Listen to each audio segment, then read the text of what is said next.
sin duda uno de los momentos más importantes de la historia del hombre, sin duda uno de los grandes milagros que aún espera una solución, asunto de fe para muchos, asunto imposible para otros, asunto que quizá se haga realidad científica, quién sabe, dentro de no tanto tiempo. Un milagro a veces olvidado, una historia sobrenatural que es sumamente interesante. Lo curioso es que este milagro anterior a la resurrección de Jesús provocó la ira de los judíos. Eso nos cuentan. Lázaro fue perseguido, apedreado, no era considerado ni vivo ni muerto. Daba miedo y por tanto tuvo que huir. Y huyó a un lugar que hoy está por otros motivos de plena actualidad, a Chipre, ni más ni menos. En Chipre vivió hasta el año 63 de nuestra era. Y al parecer, también él, el hombre que había venido de la otra orilla, podía realizar ciertos milagros. Se sabe poco, muy poco, de Lázaro de Betania, como se sabe poco de sus hermanas Marta y María, que estuvieron ante el madero en el Calvario, que vieron al ángel que anunció la resurrección. Lázaro estaba en tierra ajena. Cuenta la historia que incluso un lago entero, un viñedo, lo convirtió con cierta ira, con cierto desaire, en un desierto de sal. Era capaz de crear prodigios, de realizar extrañas ilusiones ópticas. Era un hombre huraño. Fue enterrado, por eso tiene 2 tumbas, enterrado por segunda vez, quizá el único hombre de la historia que ha sido enterrado 2 veces. Hoy se levanta una pequeña iglesia en Chipre, una iglesia muy visitada. En 1970, 1000 años después de su construcción, sobre la tumba, el sepulcro del hombre que vino de la muerte, en 1970, repito, el día 2 de noviembre, se produce un pavoroso y para algunos intencionado incendio. Se pierden iconos, se pierden reliquias. Sus huesos, venerados por ser precisamente algo contra natura, el único hombre que ha venido del más allá. El 2 de noviembre del año 72, en concreto, unas excavaciones intentando arreglar el desaguisado del fuego, el atroz poder de las llamas, bajo el sepulcro de mármol que hoy se venera, se encuentra una inscripción que data del año 890. Los chipriotas, los arqueólogos, se quedan asombrados, logran leer perfectamente: aquí yace Lázaro, el de los 4 días, el amigo de Cristo. Se ha intentado estudiar porque, vaya novelón, ¿no? Los huesos de alguien que vino del lugar de donde nadie regresa. ¿Y qué tendrán esos huesos? ¿Qué propiedades? Científicamente, ¿qué podrían arrojar? Pero la última noticia sobre esas piezas óseas, la última noticia sobre esas huellas de un hombre que resucitó antes de Jesús, se pierden, se difuminan, se marchan con la misma fantasmagoría que todo este tema. Un tema verdadero, ¿no?, que apasiona, y más en una noche como estas. El tema que va a ser fundamental en Milenio 3. Nunca antes habías estado tan cerca de lo desconocido. Milenio 3. Cadena SER. Mito o verdad, la síndrome es uno de los grandes temas. Y es el Papa Francisco, este Papa que está dando ya tantos signos y señales rompedores, este Papa que en tan poco tiempo, a nivel visual, ha hecho algunas cosas que están dejando boquiabiertos a muchos, escandalizados a otros, y han insuflado orgullo en una gran parte de la comunidad. Este es el Papa que ha hablado de la síndrome. Qué extraño, ¿qué habrá dicho Javier? Bueno, la historia es muy interesante porque antes del Papa Francisco otros 2 pontífices, Juan Pablo II y Benedicto XVI, hicieron visitas a la síndone, se postraron ante la reliquia y de alguna manera la apoyaron tácitamente sin entrar a discutir si era cierta científicamente o no. El Papa Francisco hoy ha tenido una actuación precisamente hace unas horas realmente singular.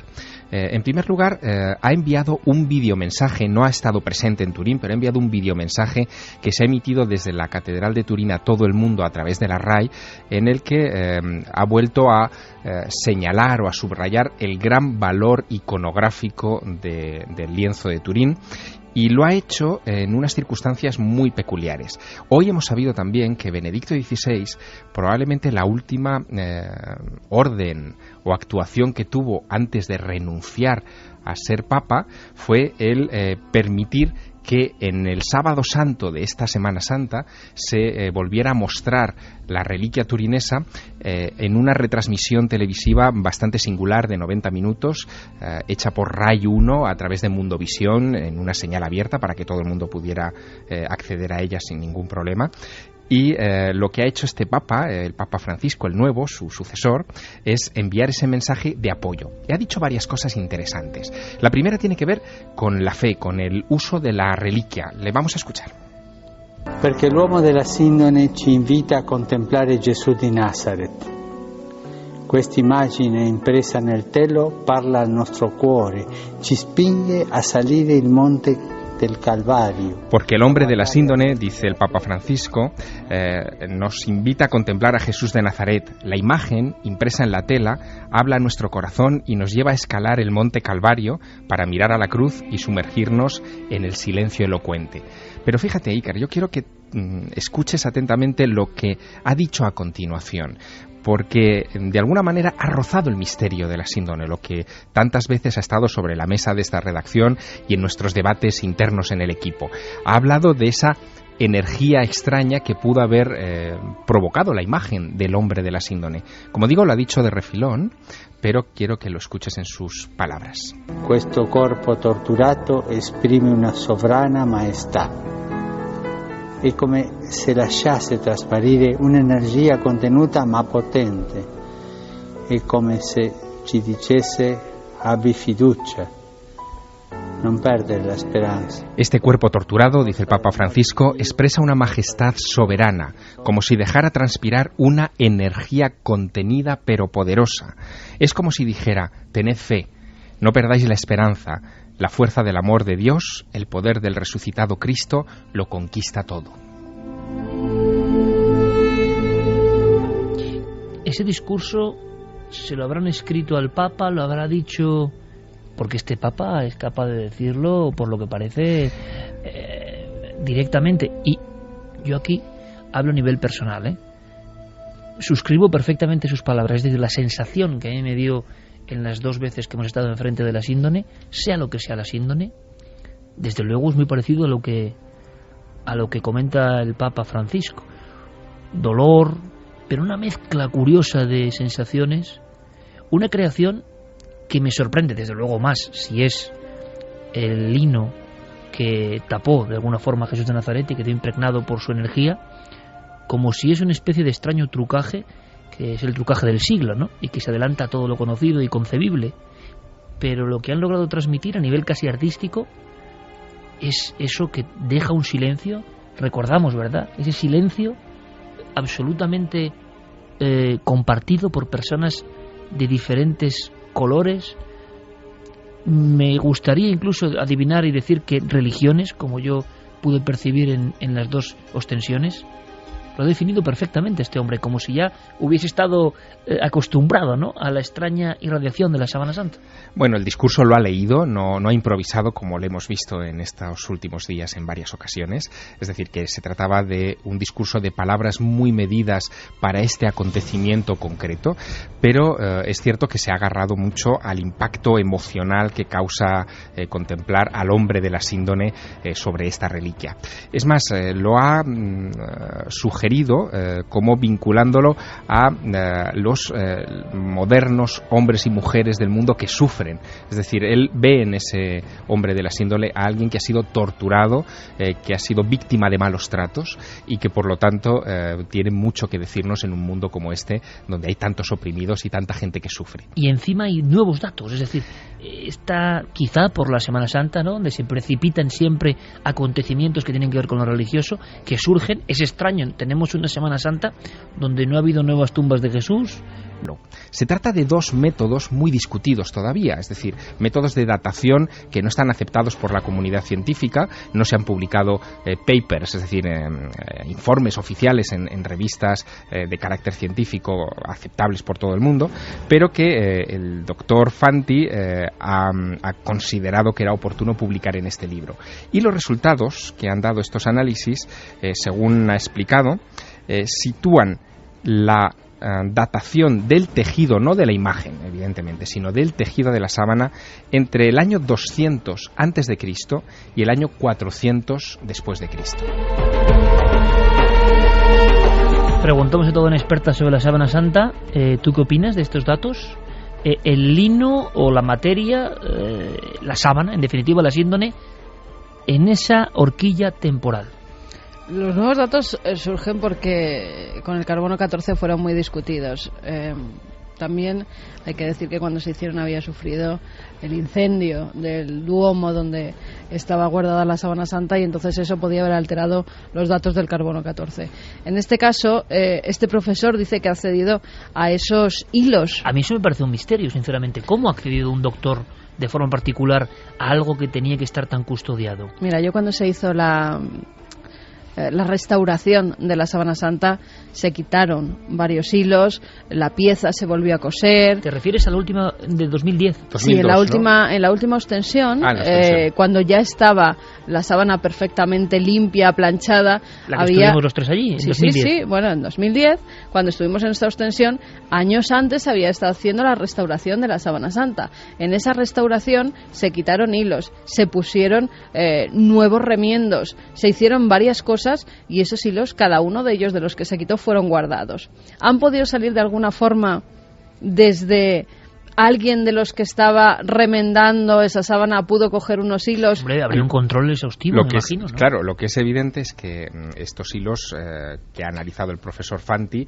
no han sido entregados por la Iglesia. Por eso te digo que de alguna forma han tenido que salir, y la única forma es cuando hubo gente que accedió a la Sábana Santa, un equipo, además de una experta en materiales antiguos, en telas antiguas, pero alguien de su equipo pudo coger algún fragmento, pudo llegar ¿Fragmentos de la imagen o fragmentos, digamos? En principio no, son de la tela nada más. De la tela nos los imaginamos en las zonas más alejadas de lo que es, entre comillas, el cuerpo de Cristo, ¿no? Sí, claro, sí. Lo que se hizo en la restauración de 2002 fue colocar la sábana sobre una tela nueva, es decir, para que tuviera más consistencia. Los parches de las monjas que le pusieron... de las clarisas que le pusieron los parches eso en los tras quemados. El incendio de Chamberí, se volvieron a remendar, es decir, que hubo como un repaso de todo aquello, ¿no? Y evidentemente de ahí se extrajeron muestras de lino que en aquel momento, estamos hablando del año 2002, hubiera sido fair play por parte de la Iglesia ponerlas a disposición de la comunidad científica, validando claramente que se trataba de piezas que venían de la Sábana Santa, y haber abierto de nuevo el proceso de investigación, porque no hubiera sido el mismo el análisis del año 88, las técnicas de carbono 14 eran mucho más antiguas que las de ahora, que precisan mucha menos cantidad y son mucho más objetivas, pero por alguna razón la Iglesia no se ha atrevido a hacerlo, es decir que... En cualquier caso, si eso es como contáis, estamos hablando de unas pruebas y de unos experimentos que, por ejemplo, ante un tribunal no tendrían ninguna validez, claro. Porque se habría roto la famosa cadena de custodia, es decir, nadie sabe realmente la procedencia de esa muestra. Exacto,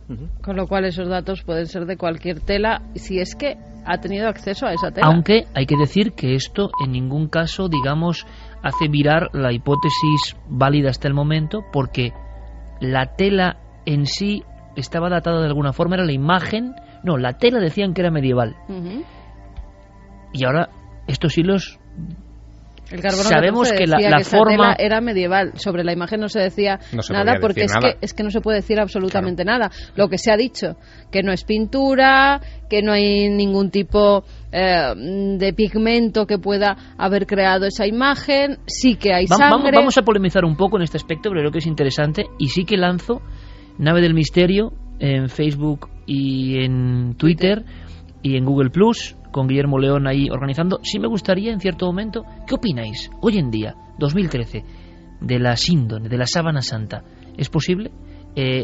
Solo si es creyente uno es posible eso. ¿Alguien puede creer que es un misterio, aun no creyendo en la resurrección de Jesús. Me gustaría mucho conocer vuestras opiniones y no sé si hay más datos concretos. Javier. Hay más datos, fíjate, ahora que has hecho esta llamada a través de las redes sociales y de las nuevas tecnologías, hay un dato también de última generación de tecnología que bien podría resumirse en el titular de que la síndone de Turín ha entrado por fin en la era digital, porque se han aprovechado estos días previos a esta retransmisión televisiva de 90 minutos que acaba de efectuarse para presentar una aplicación para teléfono móvil, para Android y para Apple, que se llama Síndone 2.0, que está hecha por los propios, o sea, por la propia Iglesia de Turín, por la diócesis de Turín, donde se puede acceder a imágenes en alta resolución de la Sábana Santa con toda la historia que está detrás de esas imágenes. Mira, aquí está. La aplicación, bueno, son también... las fotografías bueno, pues que se hicieron a alta definición. Estará nuestro amigo Giberti por aquí, sí, sin duda, manejando el tema, que es un tipo majísimo. Sin duda, cuidado, la aplicación es gratuita hasta que una vez que te metes dentro, esto también es muy típico, dice, si quieres ver las imágenes en mayor resolución, paga 4 euros, 3,95. Pero bueno, en fin, son las cosas que... Sí, pero sobre todo es eso el es óvulo, ¿no? Para la gente normal, pues pueden acceder perfectamente a esta aplicación gratuita y sí que es verdad que puedes ver la fotografía, navegar por la sábana totalmente.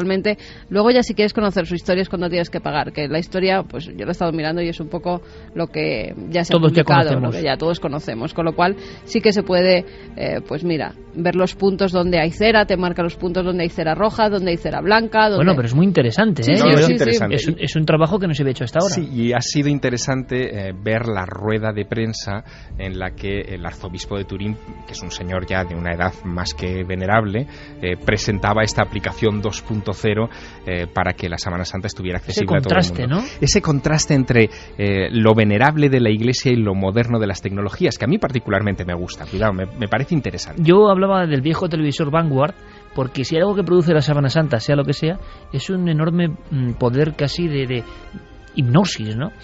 Uno se queda, hombre, sabe uno qué es lo que va a ver y por lo tanto la expectación y la sugestión cobrarán ahí un factor importante dentro del cerebro de cada uno.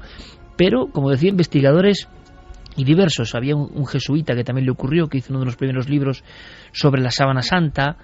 Hablábamos de Marbizono, de Benítez. Esa emisión y esas imágenes emitidas por Televisión Española en el 78 por el trabajo de la Comisión Sturp, hay ciertos momentos en que la cámara, imaginaos en blanco y negro, amigos, se sigue haciendo ahora y sigue generando una expectación tremenda y da igual el credo de cada uno. Se va aproximando con un zoom un tanto titubeante, un tanto vibrante, como si no estuviese sujeto en algo firme.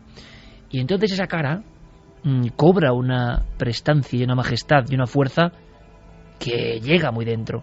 Hay que imaginarse a muchos investigadores españoles, como los citados, que en España apenas se había hablado, excepto algún trabajo muy concreto de la Sábana Santa, recibiendo esa información locutada por locutores españoles.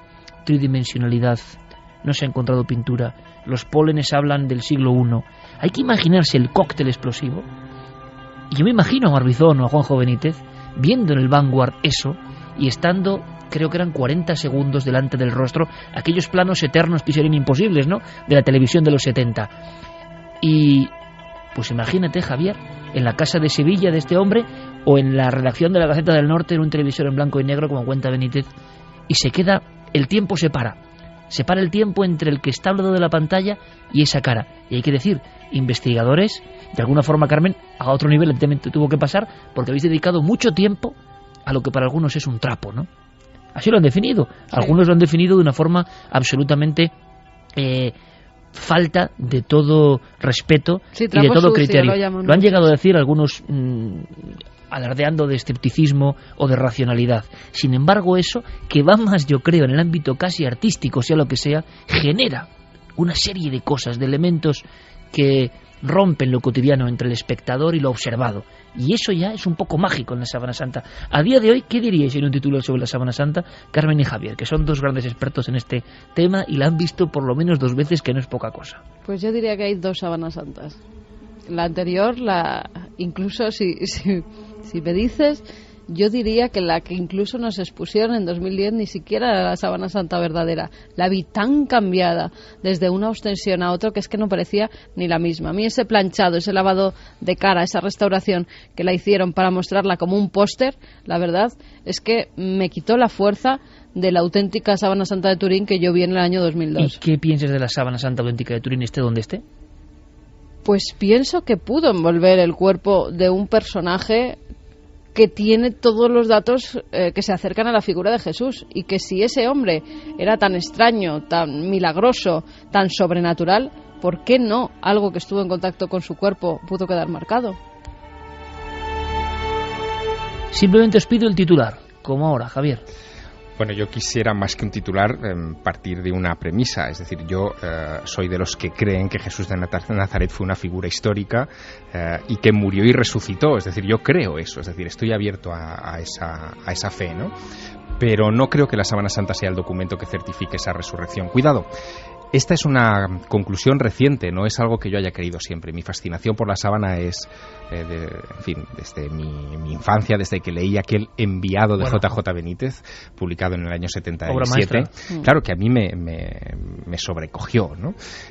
Pero fíjate, yo luego lo he estudiado, he seguido ese tema, he hablado con gente de todo tipo, tanto los que están a favor como en contra, con los que han dicho que esto es un trapo incluso.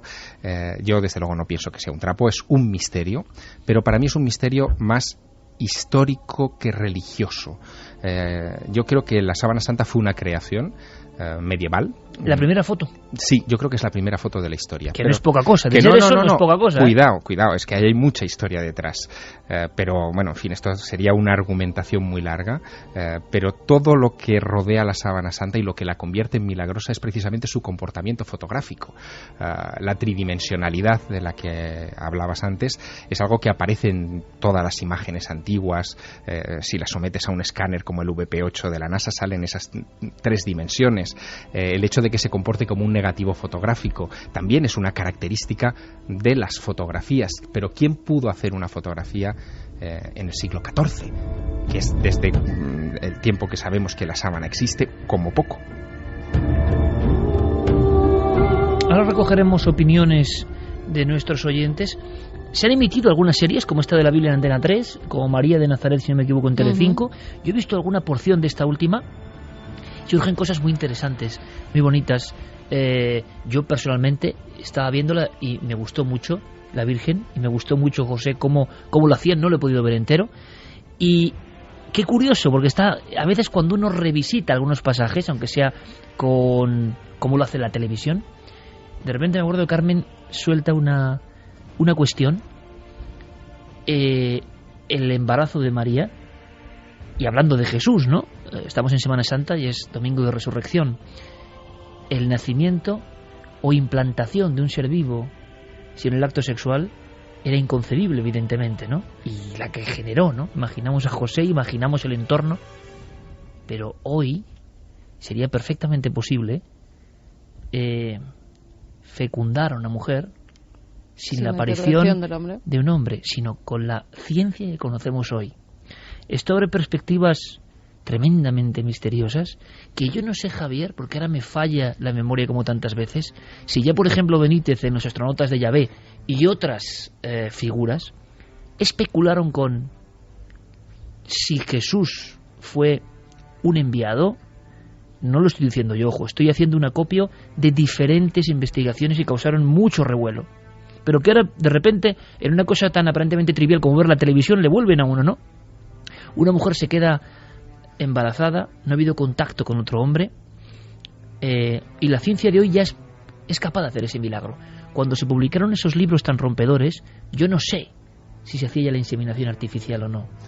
Sí, Los astronautas de Yahvé se publica en 1980 y en aquella época ya se hablaba ya se hablaba de inseminación artificial. ¿Y se veía ese hilo, ese nexo, la posibilidad? Evidentemente, pero claro, en el año... Yo no lo recordaba, claro, pero es que no con los avances de claro, es tan sugerente ya esto, ¿no? Lo que el hombre está alcanzando deja en cuestiones terrestres lo de hace 30 años, ¿no? Se hablaba de los primeros niños probeta, pero no como hoy, ¿no? No como hoy, esa diseminación. Y con lo cotidiano de hoy. Estaba en pañales en Totalmente. aquel momento, era una técnica súper experimental. Lo que estamos diciendo es, ¿os imagináis que en el año cero de nuestra era, os imagináis, digo, unos seres, una inteligencia superior, ellos, diría Antonio Rivera, ¿no?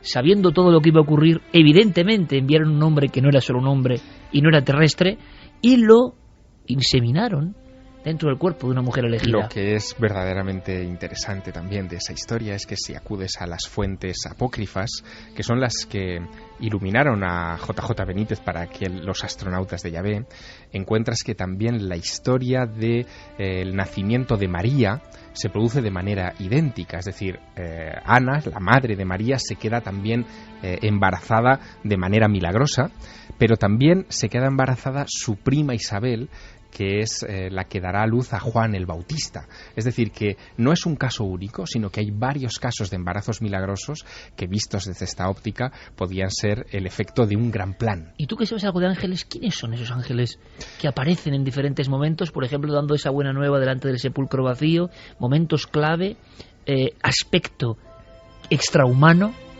Extrahumano, pero yo diría más que extrahumano, superhumano. Superhumano, exactamente. Porque son humanos, es decir, no son ajenos a nosotros, son humanoides, digamos, tienen nuestras características, quizá irradian luz, por ejemplo, en el caso de la resurrección, pero en otros pasajes de la Biblia son descritos como perfectamente humanos, hermosos, pero capaces de sentarse en una mesa a ingerir de los alimentos que la familia de Abraham les pone por delante, ¿no?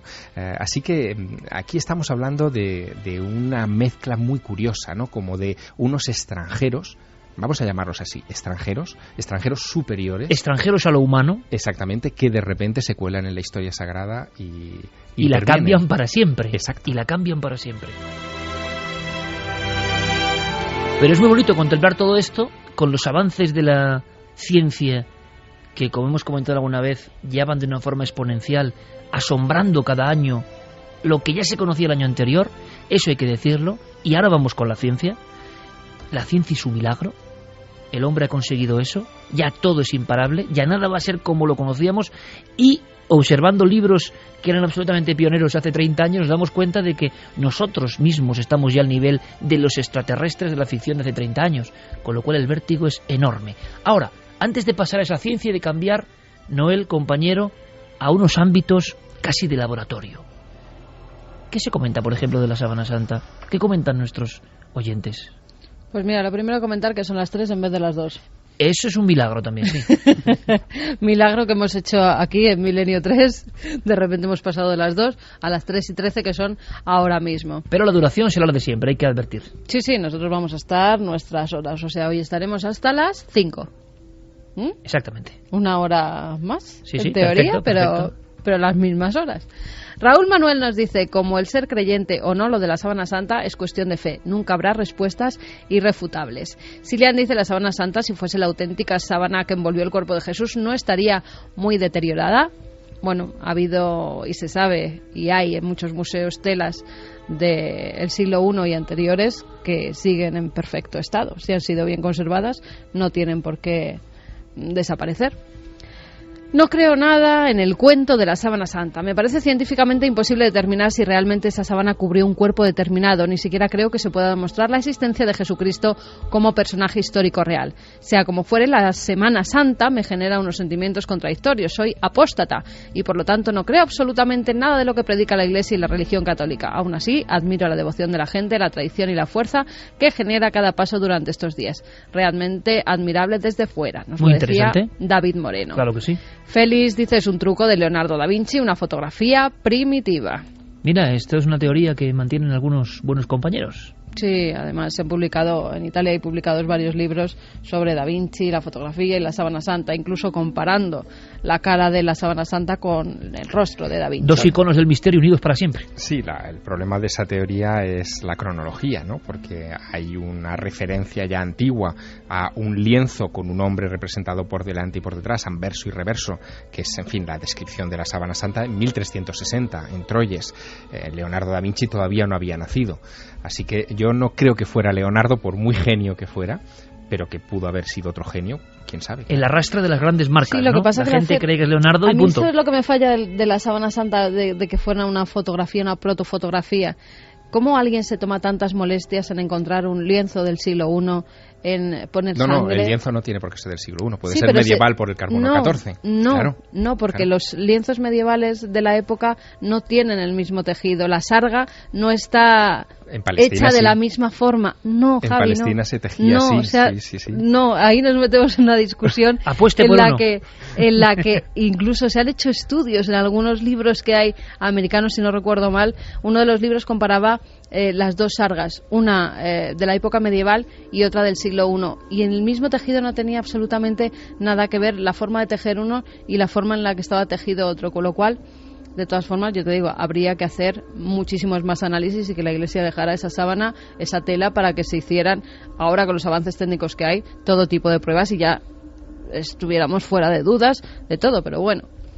Darbos dice, con tanto retoque a la sábana, al final no va a ser santa ni va a ser nada. Alberto Celada, con esto de los recortes, la sábana santa va a pasar a ser pañuelo santo.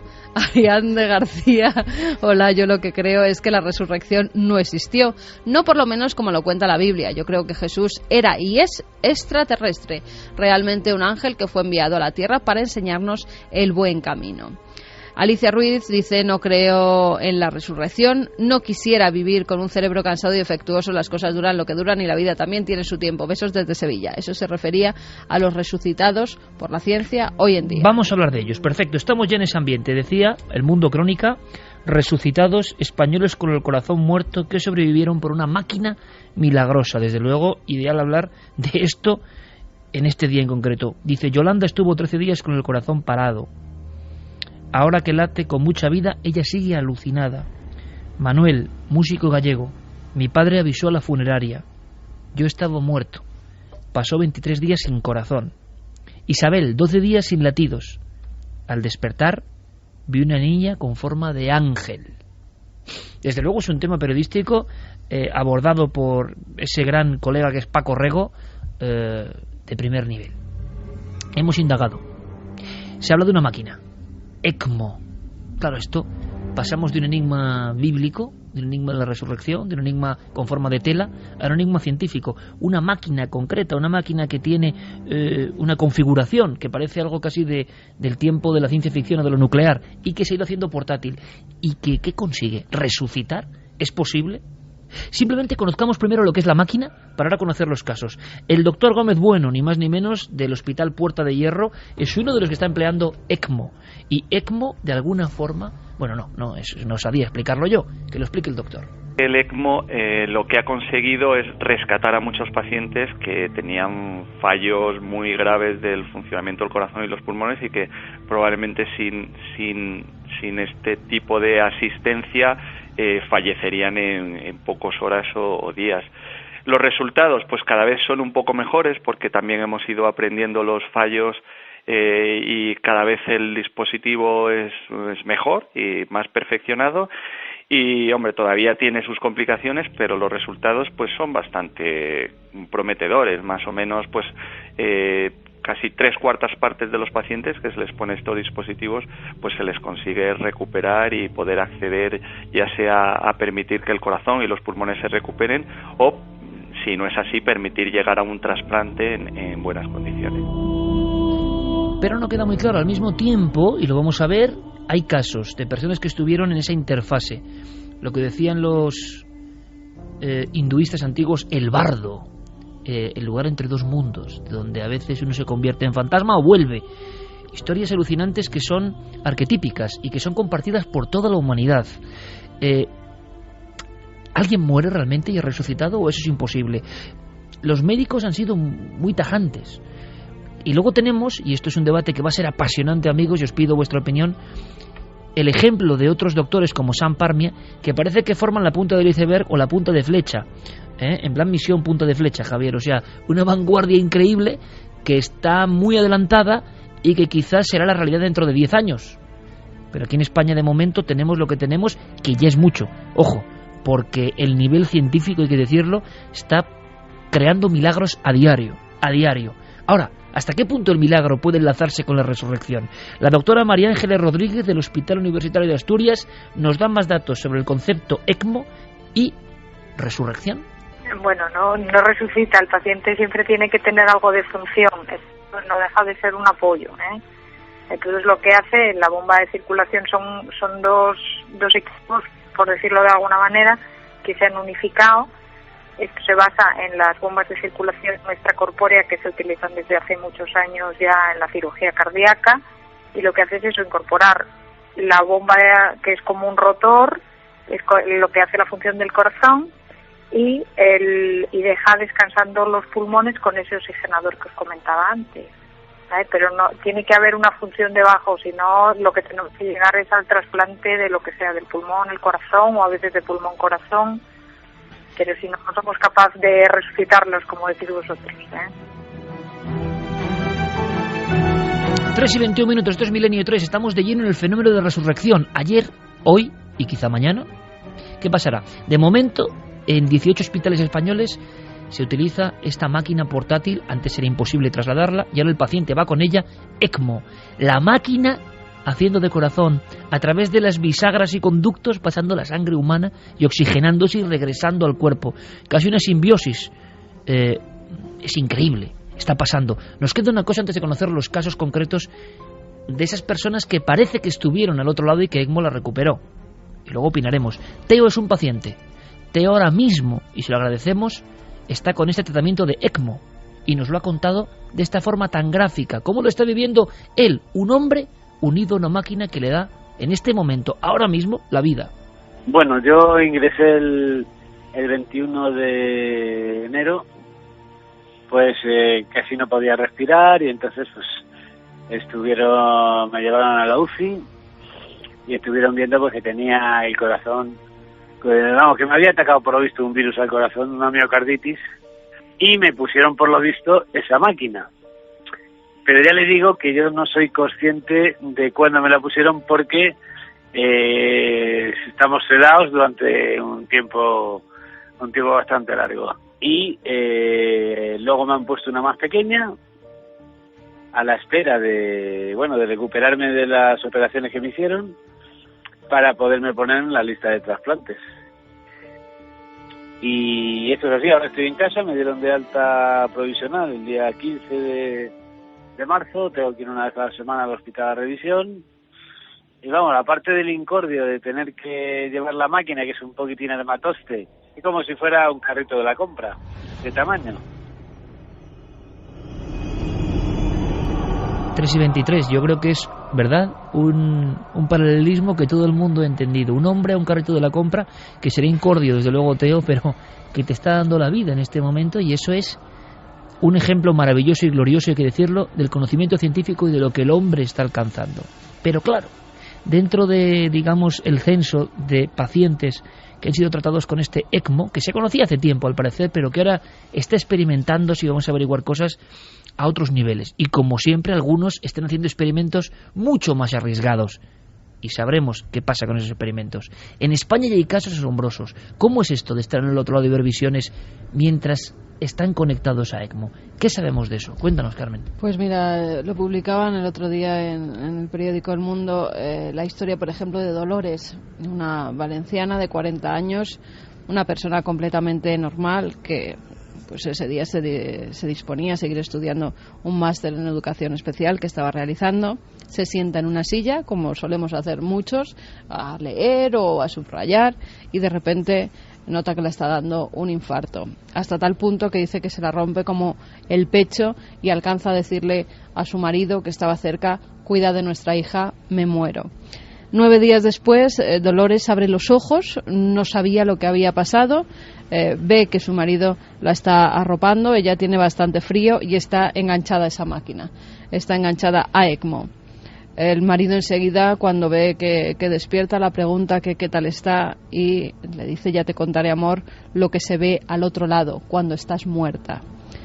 Y contó, días posteriores, cuando ya estaba más recuperada, contó que había visto una luz muy brillante, y esa luz parece que la conducía al otro lado, por lo menos ella lo describe así. Después de eso, ella es sometida a un trasplante de corazón. Dicen que, claro, que su vida cambia para siempre. Hay más casos. El de Yolanda, por ejemplo. Además, es curioso porque todas estas mujeres están entre los 39 y 40 años. Es esa franja de tiempo en la que no se sabe por qué, algunas por un infarto repentino y otras por un virus, como el paciente que oíamos antes. Yolanda es una gestora de seguros de 39 años y ella asegura que tuvo el corazón parado durante 13 días. En ese tiempo, ese corazón no latía, estaba muerto, y todo por un virus. Todo empieza en Navidades, cuando pues ella se empieza a encontrar mal. Dice que su corazón, te voy a describir además sus palabras: limpiaron mi corazón de virus, lo hicieron descansar y ahora funciona como un reloj suizo. Esta mujer no es trasplantada, ni siquiera ponen válvulas en su órgano vital. Esta mujer ha logrado conservar su corazón y que éste volviera a latir perfectamente y, como dice ella, a funcionar como un auténtico reloj suizo. Con lo cual, estuvo muerta 13 días, ese corazón lo limpiaron, lo regeneraron y vuelve a vivir perfectamente. Hace una vida completamente normal. Isabel es la que está en la portada, la vemos ahí con unas alas, ¿verdad?, que ella misma ha pintado. ¿Por qué esas alas? Es una coruñesa de 40 años. En Navidades se empieza a tener pues el típico catarro, mocos, tos. En un principio la tratan como eso, como una simple gripe. Es curioso porque todos estos casos han sido en estas Navidades prácticamente. Sí, han sido una franja de tiempo muy corta. Pensaba que era un catarro, luego se complica, la ingresan, la quitan la vesícula, tiene una hemorragia y es entonces cuando entra en paro cardíaco. 12 días sin corazón. Pero quiere decirse esto con el corazón parado y alimentándolo por ECMO. Por lo que describen, ECMO hace los movimientos del corazón. Sístolis y diástolis, ¿no? Es como hace el movimiento del corazón. El corazón, en teoría, está parado. Parnia dice que tú estás muerto cuando se para el corazón, cuando se deja de respirar y cuando cesa la actividad cerebral. Ahora hablaremos de Parnia, conoceremos qué dice él.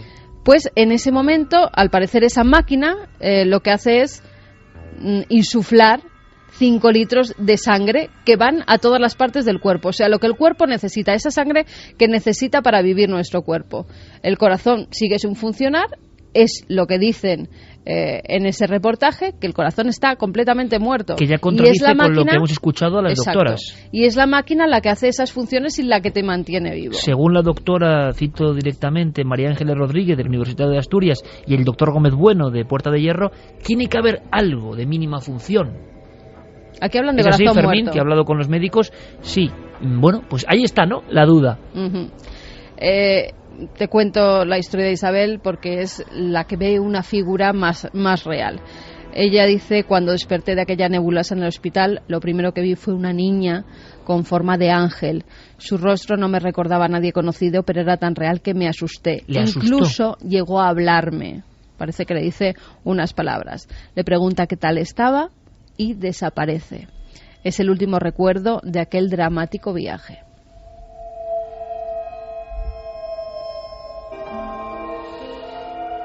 Ellos están convencidos, y esto quizás es lo importante, han estado en otro lado, su corazón ha estado parado, una máquina lo ha sustituido, y su conciencia, ¿dónde ha estado?, ¿dónde ha ido? Es momento clave, tú has citado a Sam Parnia, de conocer al hombre que dice, por ejemplo, esto, es un importante médico, y parece que es un vanguardista, que está rompiendo todos los parámetros, investigando en esa franja en la que nadie se atrevía a hacerlo. Está investigando en los mundos de Lázaro, de alguna forma. Está hollando con los instrumentos científicos el umbral oscuro que todos de alguna forma tememos, que sabemos que forma parte de nuestra vida y de nuestra existencia, pero no sabemos muy bien lo que hay. Es el gran vértigo y la gran incógnita, los mundos de Lázaro. Sam Parnia recientemente declaraba cosas como esta y es momento de conocerlo un poco más. La mayoría de la gente, incluso la mayoría de los doctores, tienen una idea muy equivocada de lo que es la vida y la muerte. Creen que pasar el límite de la muerte es irreversible, pero los avances en los últimos 10 años nos han demostrado que en realidad solo cuando la persona ha muerto es cuando sus células, las células cerebrales, empiezan a morir, y además la mayoría de la gente cree que eso ocurre en solo 4 o 5 minutos. Nosotros ahora sabemos que las células cerebrales están vivas durante más de 8 horas después. Santi, ¿quién es Parmia? Imagino que ha tenido muchas polémicas. Ha llegado este mundo del efecto Lázaro, que es como le ocurrió a otro nivel a Raymond Moody y a otros, ¿no? Se meten en un mundo y es como una escalada. Y nos parece que cuentan cosas muy espectaculares, pero que es el propio desarrollo de su investigación, ¿no? ¿Os acordáis? Moody empezó con las visiones más o menos arquetípicas de la luz y el túnel. Moody nos trae ese concepto a la mente humana, cambia el concepto, esto será para siempre. Raymond Moody cambia el concepto de la muerte y la trascendencia en el hombre moderno, pero sus siguientes trabajos menos conocidos ya habla de conexión con el otro lado, reencuentros con el otro lado, encuentros con seres... Y eso ya parece demasiado fuerte. Casi nadie puede creerlo. Todos los doctores que se han metido en esto han ido ascendiendo, descendiendo, según se mire por esa escalera. Tenemos que hacer la ficha de Parmia. Pues Sam Parnia debe de saber muy bien de lo que está hablando, porque actualmente es el director del Departamento de Resucitación y Cuidados Críticos de una de las escuelas médicas más prestigiosas del planeta, la de Stony Brook en Nueva York. De hecho, no es tanto su actividad académica lo que nos interesa, sino cómo ha llegado a ascender esa escalera de la que tú hablabas. A este no le pueden venir determinados tragaldabas a decir que no es científico, ¿no? Pues para que te hagas una idea de hasta qué punto ha sido muy duro, luego entraremos en las polémicas que ha tenido que arrostrar, pero ha sido muy duro llegar al grado de reconocimiento que tiene actualmente. Sam Parnia actualmente es revisor de el New England Journal of Medicine, es decir, una de las revistas médicas junto a The Lancet más importantes y más prestigiosas del planeta. Él es del equipo que decide qué artículos cumplen los criterios o no los cumplen para ser publicados en tan prestigiosa publicación, y yo creo que en el campo de la investigación médica es uno de los puestos de privilegio y que se reservan a muy contados especialistas del mundo. Es decir, o sea, una china en el zapato de muchos, hay que decirlos, dentro del sistema que no quiere que se hable de estas cosas. En este programa y en este equipo le hemos llegado a entrevistar, pero ahora se ha metido ya, como decimos, ¿no? Ha ido avanzando y de las ECM ha pasado este concepto. Cree que ya no es la cuestión de viajar al otro lado, sino que se puede regresar del otro lado. Hay un punto en la biografía de Sam Parnia, que es cuando va a hacer estudios a la Universidad de Southampton en la década de los 90, y allí conoce a Peter Fenwick. Peter Fenwick era un médico es un médico que también se ha interesado muchísimo por el tema de la muerte, y automáticamente traban amistad, se convierte en su mentor y empiezan a realizar juntos una serie de investigaciones, sobre todo haciendo con un rigor como no se habían hecho hasta ahora. Raymond Moody, a fin de cuentas, había recopilado testimonios, pero lo que hacen Parnia y Fenwick es no solamente recopilar testimonios en hospitales de todo el Reino Unido, sino además juntarlos con los testimonios de los equipos médicos que habían tratado los casos, con los datos gráficos de las máquinas de soporte vital para comprobar que no había actividad cerebral en los momentos que se producen los testimonios de conciencia que afirman los pacientes, contrastar las conversaciones y los testimonios que dan los pacientes con el personal que había en la sala para ver si realmente se correspondían o eran simples alucinaciones, y llegan a una conclusión, que es que esas experiencias son reales. Y de hecho, Parnia, y es ahí cuando tiene que arrostrar un montón de críticas por parte de sus colegas, empieza a fundar su teoría de que hay una conciencia extracerebral, de que el funcionamiento cerebral no es la esencia de la conciencia, sino que puede haber percepción, puede haber pensamiento, puede haber recuerdo en un momento en el que hay un encefalograma plano. Está poniendo el dedo en la llaga más profunda de la historia de la medicina, de la psicología, de la psiquiatría, de la ciencia actual, ¿no?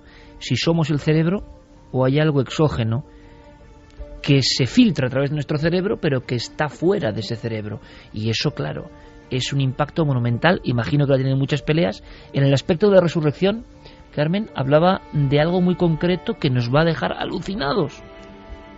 Y la pregunta es, ¿será un estadio, una fase mucho más evolucionada de lo que estamos ya viendo en España en pequeños casos casi sin relación? Claro, él va mucho más allá. Él dice lo de la muerte que te he comentado antes, cuando es clínicamente que una persona está muerta, pero para él dice que eso está ya pasado, que una persona está muerta cuando las células de su piel se apagan. Que esas células, dice, ahora que pueden vivir 24 horas después de que a ti te den por muerto. O sea, tú estás muerto cerebral, tú estás clínicamente muerto. Y es en tu decir, piel hay una actividad tu real cuerpo viva. No tiene suministro de sangre y no tiene tampoco oxígeno. horas después de la muerte de una persona, él dice que las células de la piel siguen viviendo 24 horas. O sea, ¿hay algo vivo en nosotros? Y las de los huesos, que las 4 de los días. huesos 4 días, y las neuronas del cerebro que pueden seguir viables, aunque no funcionen, durante 8 horas. Es decir, a ti durante 8 horas, estando clínicamente muerto, sin oxígeno en tu cerebro y sin la sangre fluyendo por tu corazón, te pueden resucitar, según Sam Parnia. Recuperarte de ese lugar. Igual que con Raymond Moody nos familiarizamos con el concepto del túnel y de la luz al final del túnel, con Sam Parnia probablemente en los próximos años nos familiarizaremos con uno de los términos que él ha acuñado en estos últimos años, que es el de la zona gris. Él llama zona gris a ese punto que hay entre el último latido del corazón y la irreversibilidad de la muerte. Y ahí entramos en un terreno que... El bardo. Exacto. Es decir, ya te vas al otro lado y no vuelves, ya hay una pared, no puedes volver de alguna forma. Ahora ya vuelves. Y en ese aspecto hay un espacio de donde puedes marcharte hacia el otro lado o ser recuperado con un anzuelo científico. Y ahí es donde entra ECMO y estos otros mecanismos que utilizados, Javier, de forma diferente, quizás. Sí, bueno, claro, evidentemente nosotros, o la ciencia médica, los está utilizando como primeros auxilios después de un colapso cardíaco, pero lo que está proponiéndonos Sam Parnia es que incluso emplearlo con gente que lleva más tiempo muerta. Exacto, es que gente que lleva más tiempo muerta, que puede llevar 2 horas muerta, pongamos por caso, de repente puede ser sometida a uno de estos tratamientos y volver a la vida. Claro, ¿y qué puede contar esa gente? Ahí es un material que es un poco Frankenstein, ¿no? Lo hablábamos. Es un poco Frankenstein. Lo hablábamos Son antes. los electricistas, pues fíjate, Javier. es interesante porque de los casos que él dice que han sido resucitados, solo el 20% de esos casos te cuenta que ha visto algo al otro lado. Solamente el 20%. O sea, si él intentara hacer una tesis de que todo el mundo ha estado en un más allá y ha vuelto y ha contado una historia preciosa, no, él te dice... Bueno, 2 de cada 10 no me parece poco. A mí ¿Y tampoco. qué es lo que cuentan?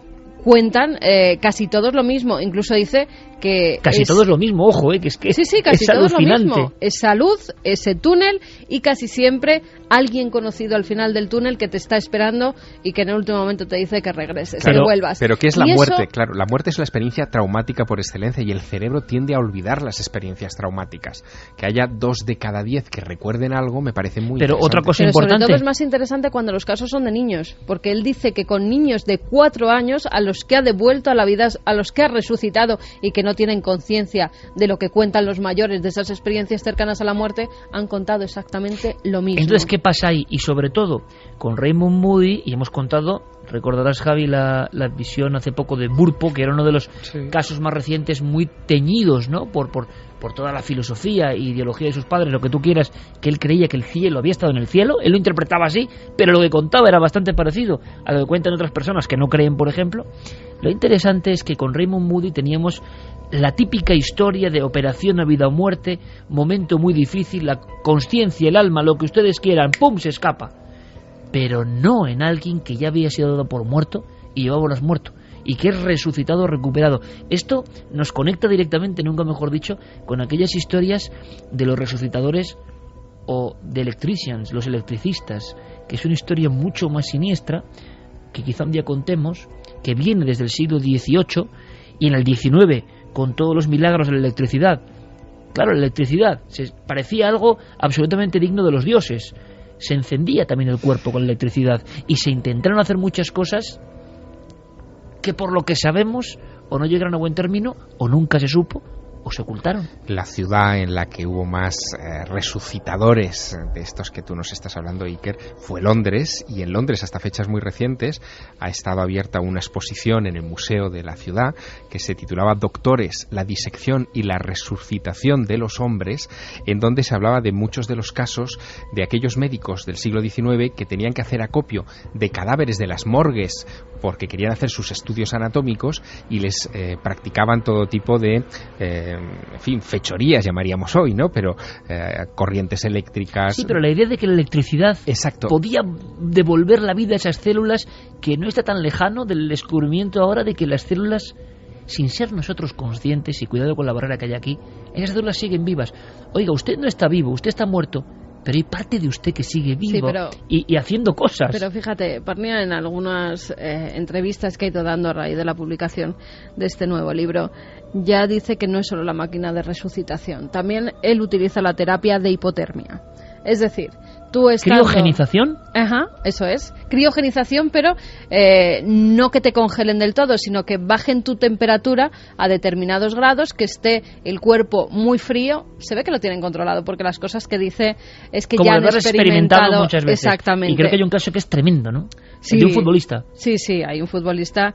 Pero bueno, te voy a contar la terapia de hipotermia. Él dice que hay que bajar la temperatura corporal unos grados centígrados y así se detiene el ritmo al cual las células, especialmente las del cerebro, que por eso mucha gente lo está preguntando en las redes sociales. Claro, si el oxígeno no llega al cerebro, tú normalmente te quedas en un estado vegetativo, ¿no? Hipoxia y eso. Exactamente, eso daña a todo el cuerpo y te quedas pues como...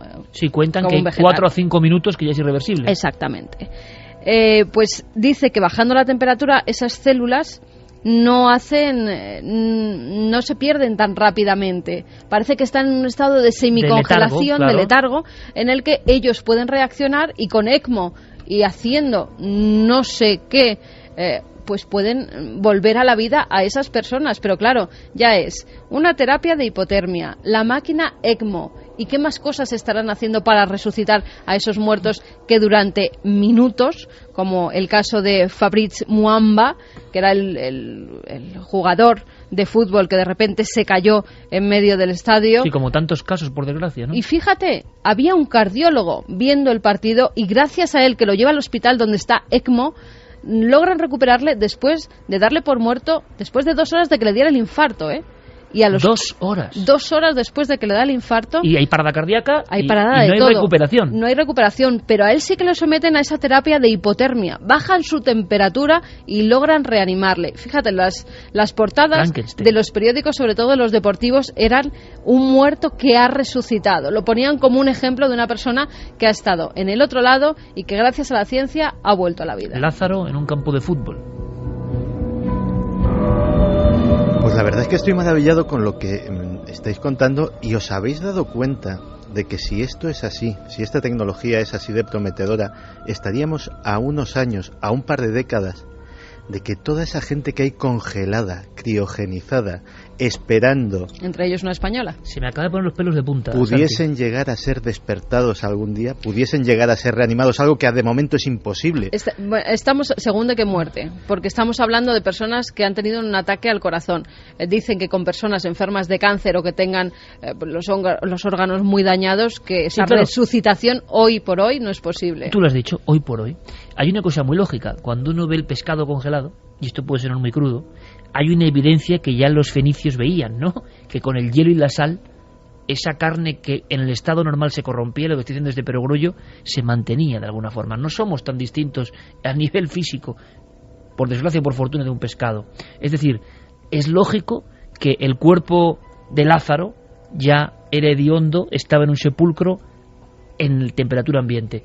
En temperaturas se ha visto con los muertos del Everest, se ha visto en muchos ejemplos, la conservación física es un hecho. Parnia dice que los a del nivel Titanic celular, hoy en día podrían ser revividos. Ha llegado a decir eso, que yo no sé si es un titular periodístico, porque me parece brutal, pero quizá está queriendo decirnos hasta qué punto eso podrá recuperarse.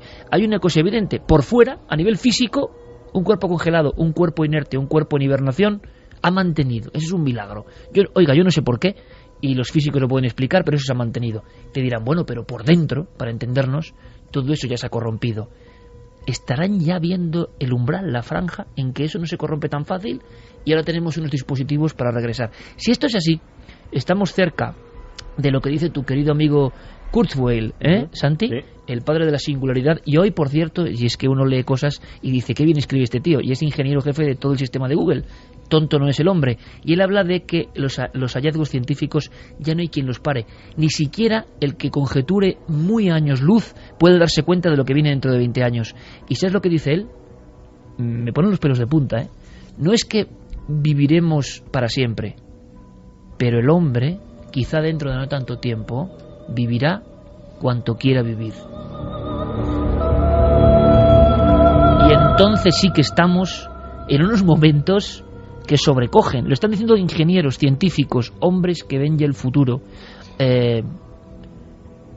Yo imagino que Parmia también ha tenido muchas batallas, como decimos, durísimas, pero es una realidad brutal. Javier, ¿querés añadir algo?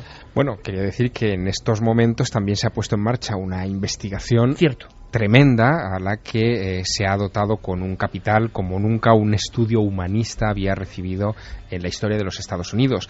$5 millones es el capital que ha recibido un profesor de filosofía escéptico en la supervivencia después de la muerte llamado John Martin Fisher, y que se va a encargar de coordinar lo que él ha llamado Proyecto Inmortalidad.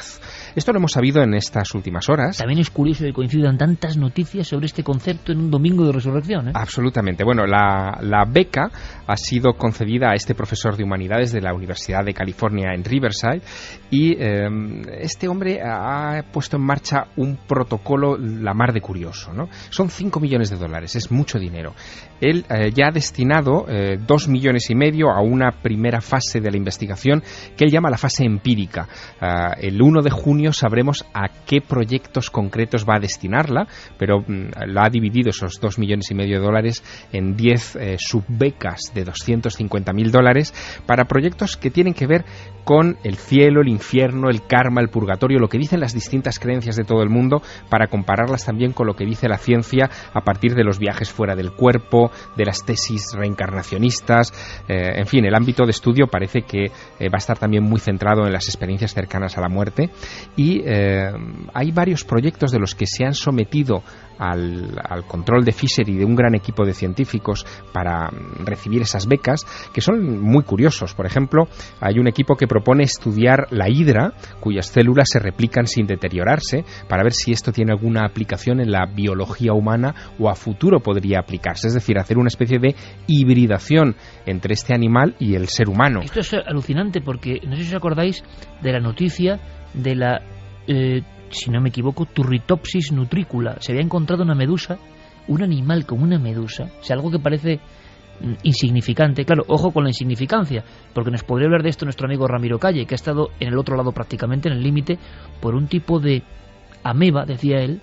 Seguramente hay dos posibilidades, pero vamos, una bacteria que ha entrado en su cerebro y que prácticamente lo ha llevado hasta el más allá. O sea, cuidado con lo insignificante. Pues una medusa insignificante, Turritopsis nutricula, se ha descubierto, se decía que algunos ejemplares podían tener siglos y seguir vivos. Un animal inmortal. O sea, en lo más, vamos a decirlo, tosco de la naturaleza, como forma de vida, hay algunos ejemplos que viven y viven y viven. Y de ahí seguramente hay algún tipo de enseñanza, ¿no? Pues de ahí es de donde se van a extraer algunos de los proyectos de este proyecto Inmortalidad, ¿no? Otro de los trabajos que se ha presentado y que en estos momentos está siendo examinado para ver si reciben esas becas, tiene que ver con los efectos neurofisiológicos que se producen durante las experiencias cercanas a la muerte. Y a ello quieren dedicar varios hospitales, varias salas de hospital, solo a estudiar este tipo de casos de pacientes terminales. Otro de los proyectos que está siendo sometido a consideración quiere estudiar, fíjate, esto es curioso, la relación entre las creencias en el más allá de diversas partes del planeta y el comportamiento económico, ético e incluso criminal de esas sociedades. En fin, como ves, el abanico es muy amplio. Este proyecto Inmortalidad, en realidad, deberíamos llamarlo Proyecto Muerte, porque se trata de estudiar todo lo vinculado con la muerte y sus efectos, tanto a nivel científico, médico, fisiológico, como también social, sociológico. En fin, yo creo que como teoría o como campo de estudio nos va a aportar muchas conclusiones. Los primeros resultados los veremos, según este protocolo de investigación, en el verano de 2015. Hay muchos científicos implicados, muchos que aspiran a estas becas, y a partir del mes de junio sabremos en qué proyectos concretos empiezan a trabajar. Y mucho antes, unos años antes de todo este boom que estamos viviendo gracias a las investigaciones de Sam Parnia, ¿no? Y de estas máquinas llamadas ECMO, que por cierto, paradójicamente llevan esas tres primeras letras de la palabra ECM, ¿no? Que van asociadas a ese tipo de experiencias. Eso es muy bueno, ¿eh? Sí. Javi, eso es muy bueno, ECM. Pues antes de esto, ya en el año 2011, se produjo uno de estos casos de resurrecciones fortuitas en este caso, porque no había ninguna máquina como la ECMO que pudiera ayudar a este hombre a sobrevivir de esta forma, ¿no? Es Howard Schnitzer, un hombre de Minnesota que durante 96 minutos tuvo paro cardíaco, el corazón no latía para nada, y gracias a la reanimación cardiopulmonar consiguieron regresar a este hombre a la vida, a pesar de que los médicos durante esa hora llegaron a darlo por muerto, casi en el parte que entregaron a la familia, y fue gracias también a la capnografía, a una técnica. ¿Capnografía? Sí, es una tecnología que permite saber si esas compresiones en el pecho son capaces de hacer bombear pues esa sangre y el oxígeno a los órganos vitales. Y gracias a esto, este hombre de Minnesota llegó a ser conocido como el hombre milagro, porque había salido de la muerte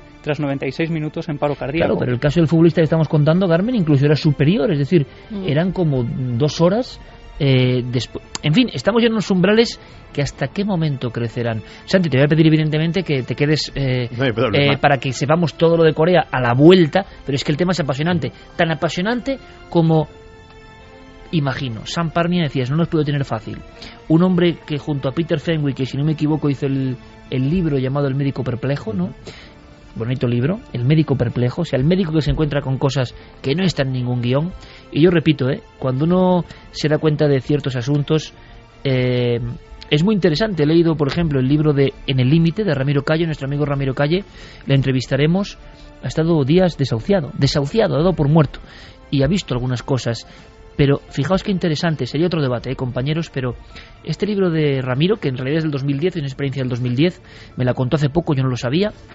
Él está en la India y en un templo le van dando, y ahora os explico por qué cuento esto, leche, pero leche que no está hervida convenientemente, y solo el té hervido con la leche no vale, tienen que estar ambos hervidos al parecer. Bueno, pues la listeria, esa terrible bacteria, se le ha metido en el cerebro y le ha convertido en un muerto andante. Bueno, le desahuciaron varias veces, y Ramiro hace un libro extraordinario, uno de esos libros, Javier, y tú me entiendes, que salen, ¿no? Que él tiene esa necesidad de contarlo.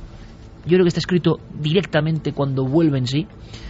Y fijaos qué curioso, dice, la descripción de lo que ve no es tan interesante para él mismo, sino la toma de conciencia del regreso. Esto es tremendo. Es decir, ya no es lo que vemos o lo que dejamos de ver, sino qué aprendizaje traemos cuando venimos del más allá. Él dice que ha cambiado radicalmente, que su vida no puede ser la misma. Él habla de la enfermedad límite, de la enfermedad terrible como él ha tenido, como, ojo, posibilidad de aprendizaje, que no puede valorar igual todo lo que tenía antes, lo que le parecía superfluo, lo que le parecía una tontería ahora ya no lo es, y que se ha dado cuenta del regalo de la vida porque como un nuevo Lázaro le dan una segunda oportunidad, y ha sido muy consciente del regalo de vivir. Bueno, no está mal, no está nada mal. Ya no solo es, oiga, he visto un ángel, que eso está tremendo, si usted aprende algo de ese ángel nos parece fantástico, pero Ramiro nos cuenta que él es mejor ser humano y que se ha enterado de cosas que bajo ningún concepto sería consciente de ellas si no es después de haber morado en el límite. Y esto nos deja absolutamente fascinados, ¿no? Nadie se queda igual después de una experiencia de este estilo. El reportaje de Crónica que ha inspirado un poco el programa de esta noche ya mostraba también algunos comentarios de las protagonistas que hablaban de cómo apuraban más la vida, eran más conscientes de estar en este momento aquí. Y casi todos eran mejores. Sí, pero fíjate, lo comentamos esto el domingo de Resurrección. Si nos atenemos a lo que nos cuenta el Evangelio de Juan, tampoco Jesús era el mismo cuando vuelve. También estaba cambiado. También su manera de ver la vida y de verse a sí mismo era distinta a la del hombre que fue puesto sobre la cruz horas antes.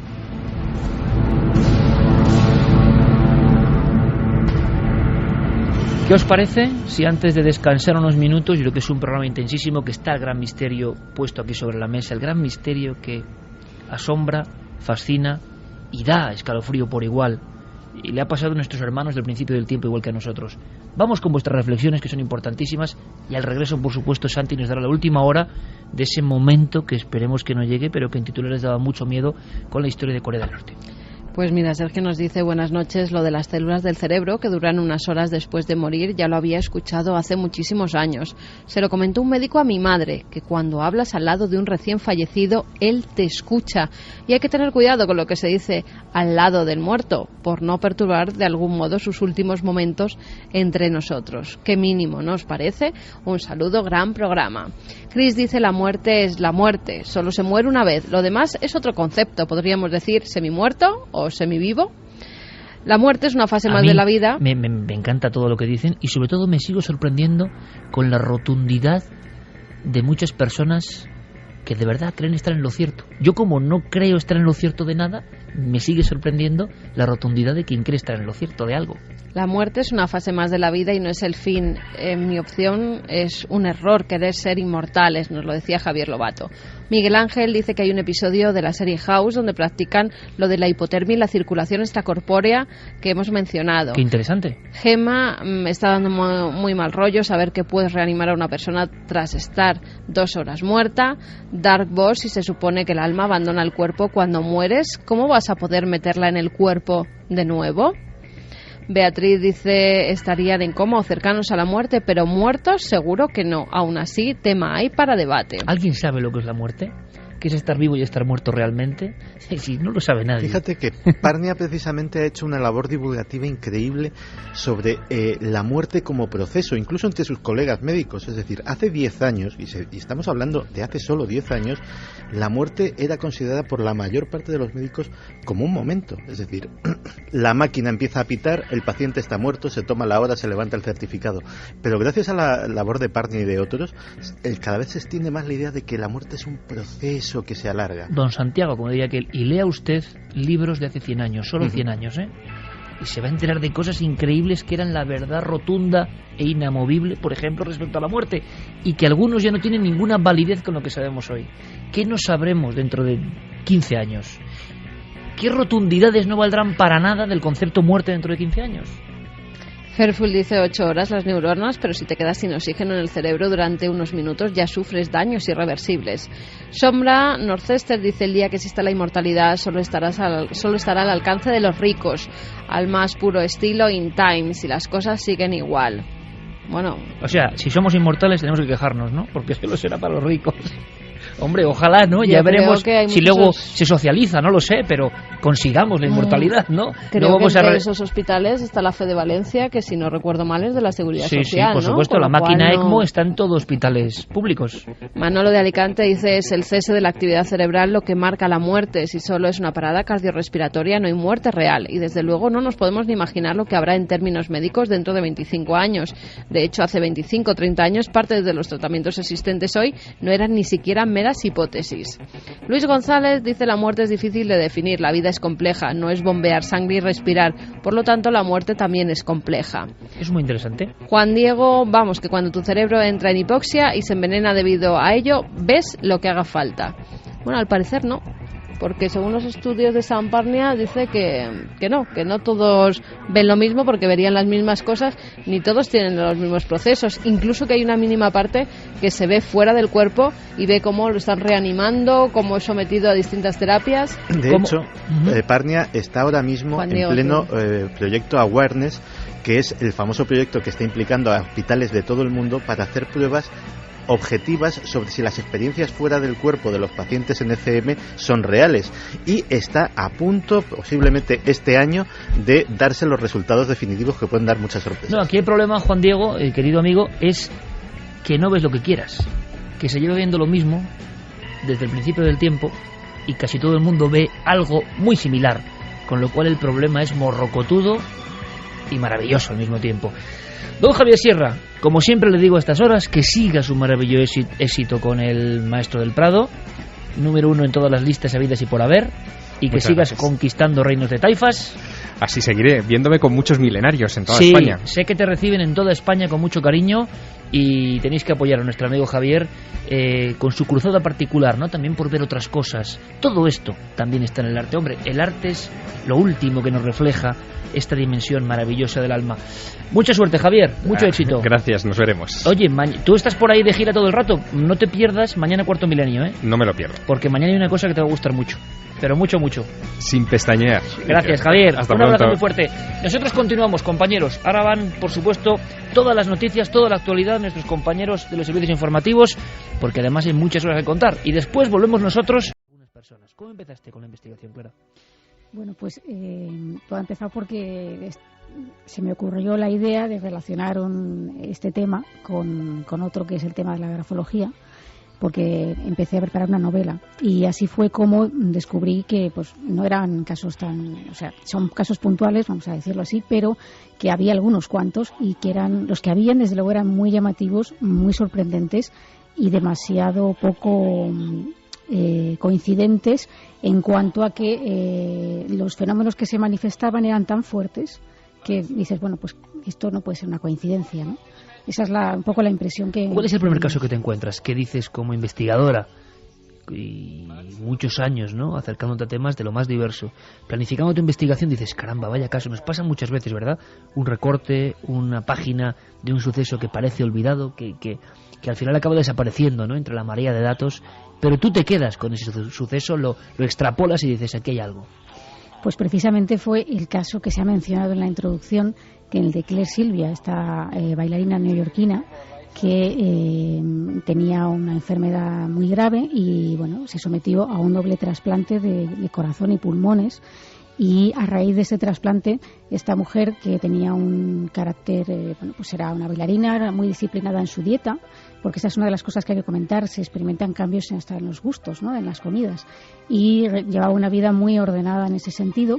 Y bueno, pues después de someterse a un largo calvario, que es el que normalmente llega a todas las personas que van a experimentar un trasplante, ¿no?, durante mucho tiempo en lista de espera, esta mujer se convierte en la primera trasplantada de Nueva Inglaterra y de este tipo de trasplante, ¿no?, de corazón y pulmones.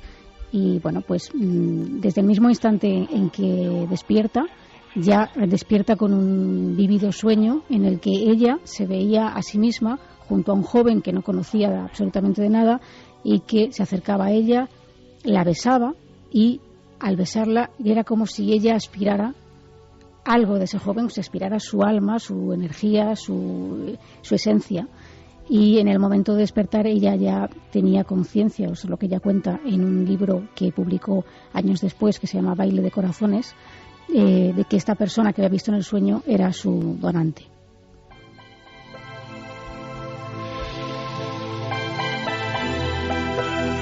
¿Ella en el sueño llega a verle rostro, llega a identificarlo?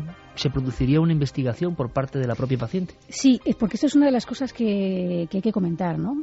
Las personas que reciben un trasplante, no todas, pero una gran mayoría de estas personas tiene inquietud con el tiempo, se empieza a hacer preguntas, ¿no?, de quién era la persona que me ha dado esta generosidad, este órgano que tanto necesitaba, por el cual estoy viviendo gracias a él, ¿no?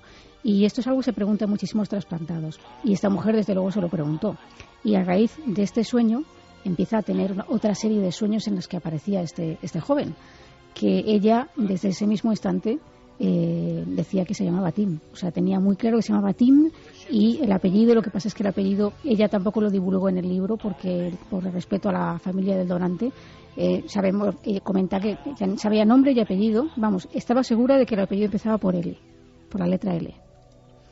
Y bueno, pues a raíz de esto, aparte de esos sueños que cada vez eran más intensos y a veces hasta violentos, pues experimenta cambios como decíamos, en los gustos por las comidas. Cuando ella de repente pues era una persona muy disciplinada en la dieta, le empieza a gustar el pollo frito al estilo Kentucky, la cerveza, que no le había gustado nunca, chocolate, cosas que ya no comía y no estaban ni siquiera dentro de su dieta, pero no solo por disciplina, sino porque no le gustaban.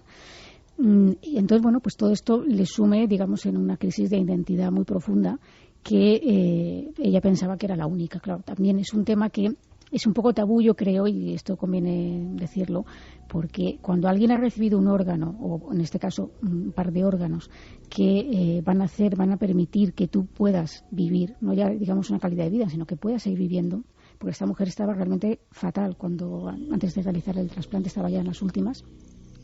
El agradecimiento que siente el receptor de ese órgano hacia el donante y hacia la familia del donante es tan grande y tan fuerte, existe una conexión tan profunda que no quieren hacer ni decir nada que pueda en absoluto perjudicar a la memoria del donante o a la propia familia que sigue viva, evidentemente. Sin embargo, esos sueños se repetían.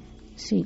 De una forma cada vez más intensa, has comentado, claro. Claro, tanto que ella pues sufre esta especie de crisis de identidad en la cual no se sentía ella misma, incluso su propia hija notaba cambios en ella, no se sentía a gusto ni con sus amistades, ni con nada, pese a que se encontraba bien físicamente, porque el trasplante fue un éxito y ella tenía la suerte de que había asimilado muy bien la medicación inmunosupresora, que a raíz de este trasplante y de todos los trasplantes, las personas que reciben un órgano tienen que tomar.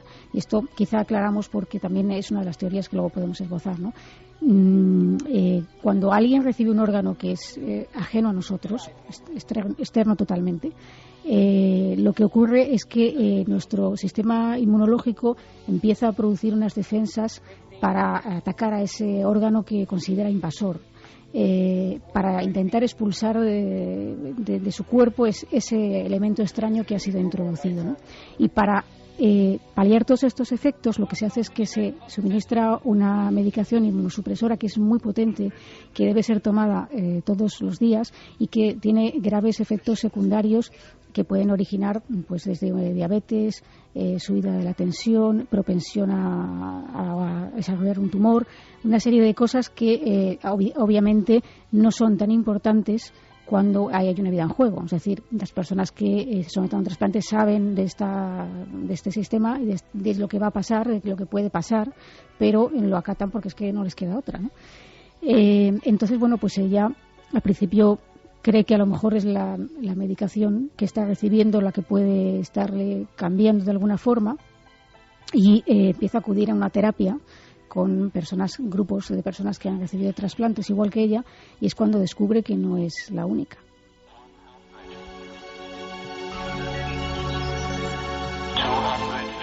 Efectivamente, cuando empieza a hablar con sus compañeros de terapia, se da cuenta de que su vivencia, que ella pensaba que era única y de la cual no quería hablar por no perjudicar, aunque verdaderamente no conocía,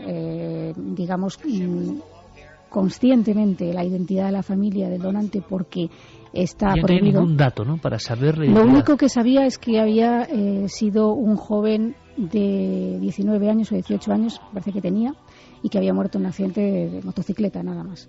Porque normalmente no se suministra, está prohibido suministrar esta información, precisamente para evitar que los receptores se comuniquen con la familia de los donantes, ¿no? Porque tienen ahí un grave hándicap para superar eso, ¿no? Entonces, bueno, pues ella se da cuenta, hablando con otras personas, que había personas que les sucedía lo mismo, que tenían esas vivencias parecidas a la suya, quizá algunas no tan espectaculares, hasta el extremo de conocer o de saber, como ella sabía de esa manera intuitiva, el nombre del donante, pero que también experimentaban cambios en los gustos, en las aficiones, y que, bueno, pues habían incluso desarrollado, pues personas que a lo mejor eran más mayores, recibían un órgano más joven y tenían una vitalidad, o decían ellos que tenían vitalidad totalmente inusitada, que antes no tenían, que los médicos muchas veces achacaban a que cuando alguien se recupera casi de estar al borde de la muerte, pues tiene unas ganas de vivir, mucho más potentes, ¿no? Pero que ellos pues comentaban aficiones, incluso en cambios en el estilo de música, que antes escuchaban de repente música clásica y habían recibido un órgano de alguien joven y de repente les gustaba el hip hop. Son cosas que dices, bueno, son hasta graciosas, ¿no?, en cierto sentido, pero que, claro, quien las vive lo experimenta como un cambio importante en su vida, en el sentido de que, bueno, pues algo ha cambiado tanto que uno no sabe bien quién es. Plantear una pregunta, si es que en esos órganos la memoria celular sigue teniendo algo del otro personaje que nos ha donado y que puede realmente fusionarse. Esta historia de esta bailarina que es trasplantada de pulmones y corazón, ahí es nada, llega a publicar un libro. Esto es lo que yo no sabía, Clara. Llega a publicar un libro contando su historia e indagando, claro, y preocupándose por el fenómeno. Sí, porque ella, a raíz de todo esto, emprende una investigación que, en mi opinión, es una investigación bastante completa, en el sentido de que ella no es científica y es una persona que se dedica al arte, a bailar, pero su interés por el tema es personal. Y entonces desarrolla todos los mecanismos a su alcance para conocer por qué pasa esto, ¿no? Que a día de hoy no tiene la respuesta. Ella esboza una serie de teorías al final del libro de cosas personas con las que se ha entrevistado, que están investigando el tema o que han investigado el tema y que de alguna forma le han ofrecido su visión sobre este asunto, ¿no? Pero parece ser, bueno, que lo más extraño de este caso de esta mujer es que, claro, ella intenta localizar a la familia donante, se le niega esa información y ¿Cómo llega a conocer a la familia donante y saber que todo esto que ella pensaba era verdad? Que esto es lo más extraño. ¿Cómo llega la confirmación? Esto es lo más extraño, Iker, y lo que a los oyentes les va a dejar un poco boquiabiertos, como me quedé yo igual cuando lo conocí, ¿no? Y es porque, después de mucho tiempo de la operación, de habérsele negado esa información, en una cena casual que desarrolla con unos amigos en un restaurante, conoce a una persona que se le presenta como, de alguna forma sensitivo, ¿no? Él se definía así, como sensitivo, y ella pues se abre por esta circunstancia y le cuenta lo que no solía contar a todo el mundo, ¿no? Los sueños especialmente que estaba teniendo y la situación que estaba viviendo. Y este hombre le pide el teléfono, se marcha a su casa, el otro se marcha a su casa y al día siguiente le llama por teléfono y le dice: mira, tengo que hablar contigo porque he soñado con la esquela de tu donante.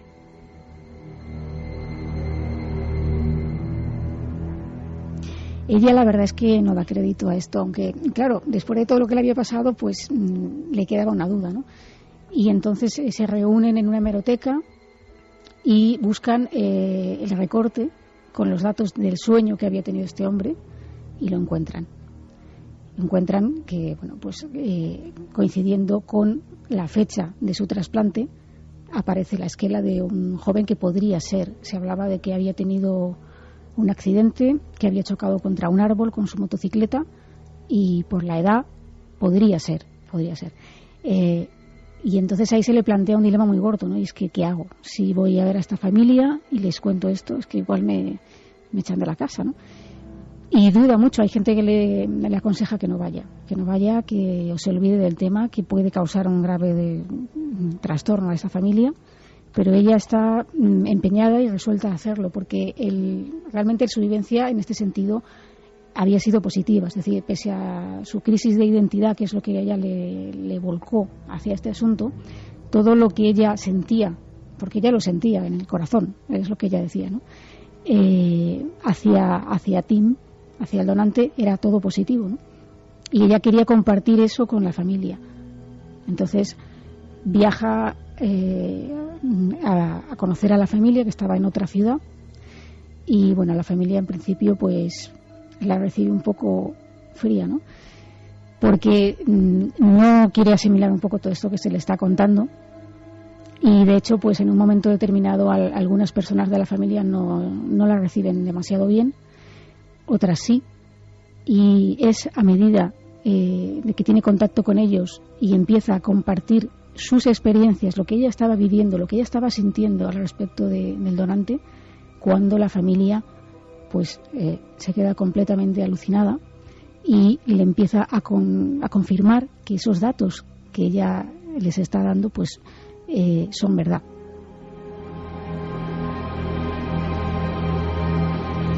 Están Santi, Juanje y Carmen con una cara, no sé cómo estarán los oyentes, pero desde luego la historia es de lo más alucinante que hemos escuchado. La propia persona, la receptora, se pone a investigar. Es un trasplante de un nivel increíble. Me gustaría mucho saber, antes de conocer vuestra opinión, qué dice la gente. Un tema muy sensible, muy delicado, fíjate, pero que nos parece de película, pero que Clara está investigando y que es real, absolutamente real. Mira, Ara, por ejemplo, nos dice que su primo fue uno de los primeros trasplantados de ojos de su provincia, que había perdido la vista a los 16 años tras una medicación, y los doctores Vega se lo trasplantaron años después. Siempre se sintió muy agradecido, tanto a los doctores como a los donantes, aunque sí que es cierto que a veces comentaba que se sentía extraño. Yo nunca lo relacioné con el tema que planteáis, sino más bien por el hecho de ser una cosa pionera. Buenas noches. Hablando de trasplantes, George Langeland, autor del relato de la mosca, escribió una espeluznante historia cortada y titulada La mano, en la que el protagonista sentía como su extremidad parecía tener vida propia y le obligaba, en contra de su voluntad, a cometer delitos y crímenes. Ahora hablamos un poco de algunos casos de manos. Nos lo contaba Diego. Carlos Callan, en introducción, hablaba de un trasplantado de mano que pidió que se le volvieran a amputar. ¿Por qué? Ahora lo comentamos. Lo mismo se pregunta María de Asturias, un tema muy inquietante, el de los trasplantes, y me pregunto, ¿qué ocurre con las transfusiones de sangre? Es el líquido más vital que tenemos, pasa por todos nuestros órganos, atraviesa el corazón. ¿Por qué con las transfusiones no ocurre eso? A mí me pusieron 2 transfusiones tras un accidente y no sentí ese rechazo. Pues son preguntas, como digo, ahondando en un tabú clarísimo. Habrá gente que se lleve las manos a la cabeza, pero creemos que todos los temas se pueden contar con educación y con sentimiento de saber por qué pasa este misterio. El misterio profundo es si esos órganos a nivel más pequeño, a nivel casi subatómico en algunos casos, que componen la célula, llevan ya una característica indivisible de alguien y están ahí presentes, ¿no? La pregunta que se lanza con casos que pueden sonar muy dramáticos o muy extraños, la pregunta es excepcional, en el fondo, ¿qué somos, no? ¿Y dónde vamos? Y si hay algo de esa persona y sin embargo ya no está conectado al cerebro y está en otro cuerpo, ¿por qué sigue habiendo energía, al parecer sentida por algunas otras personas receptoras, que sigue emitiendo, ¿no?, su radiación, entre comillas, de lo que era antes? ¿Qué es eso? ¿Y de dónde viene? También nos preguntan que qué dice la Iglesia acerca de los trasplantes. ¿Lo aprueba? Yo, como donante que soy, creo que es una forma de agradecer a Dios el cuerpo que nos dio, una rondeña. Preguntas y teorías de todo tipo. Santi, Juanje. Bueno, es que todos estos casos nos traen una pregunta que es, cuando trasplantamos un órgano o una parte del cuerpo, ¿qué estamos trasplantando realmente? Estamos trasplantando desde luego algo físico, pero estamos trasplantando algo más, porque todos tenemos, por ejemplo, una memoria genética, una memoria que traemos de nacimiento y que nos hace que sepamos hacer desde ya bebés una serie de cosas que no hemos aprendido o alguien ha aprendido antes que nosotros y nos lo ha ido transmitiendo. ¿Cómo se ha ido codificando esa memoria? ¿Cómo se ha generado y cómo se ha ido transmitiendo? Hace tiempo, en realidad sobre la memoria yo creo que sabemos bastante poco. Hace tiempo se realizó un experimento muy interesante en el cual se cogió una batería bastante grande de ratones de laboratorio y se les enseñó un laberinto, que es algo relativamente común en este tipo de prácticas. Luego se fue cogiendo a los ratones y a cada uno se le fue dañando sistemáticamente una parte del cerebro diferente para ver cuál olvidaba el laberinto. Ninguno de ellos olvidó el laberinto, con lo cual no hubo manera de ubicar la zona del cerebro donde estaba localizado ese conocimiento. Pero es que luego cogieron a otros de esos ratones y empezaron a dañarle sistemáticamente cada vez más partes del cerebro, a ver si de alguna forma, mientras tuvo capacidad motriz el animal, seguía recordando el laberinto. Con lo cual empezaron a barajarse la posibilidad de que la memoria se almacenara en el cerebro de una forma holográfica, es decir, no había una parte, sino que era el conjunto de todo. O sea, que no se sabe. Pero, ¿y si no solo en el cerebro? ¿Y si es holográfica en todos sitios? A veces parece que el cuerpo tiene memoria. Yo toco la guitarra por hobby y realmente no haces un esfuerzo consciente, parece que la mano sabe cosas. O cuando aprendes a montar en bicicleta, es tu cuerpo el que aprende a montar en bicicleta un día y 10 segundos antes no sabía. Es un momento de chas. Un momento sabes, al anterior no sabías. ¿Quién sabe cómo se ubican los conocimientos, cómo se ubica eso que etéreamente llamamos nuestra alma en el cuerpo? Hablábamos de la mano, pequeño inciso, y un oyente hablaba de una historia de ficción con la mano. Vuelvo a repetir que nosotros estamos completamente a favor, porque es que hay que hacerlo saber, pero que estos casos existen y solo nos interesan como elementos de conexión con lo paranormal, límites de la mente, sombras de la mente, llamadlo como queráis, pero que es sumamente interesante. Y es que ha habido algún episodio de manos que también te dio origen a ti a investigaciones, Clara. Sí. Hemos hablado un poco al principio, en la introducción se ha comentado el caso de Klim Halland, un neozelandés que recibió el primer trasplante unilateral de mano en el año 98 en Lyon.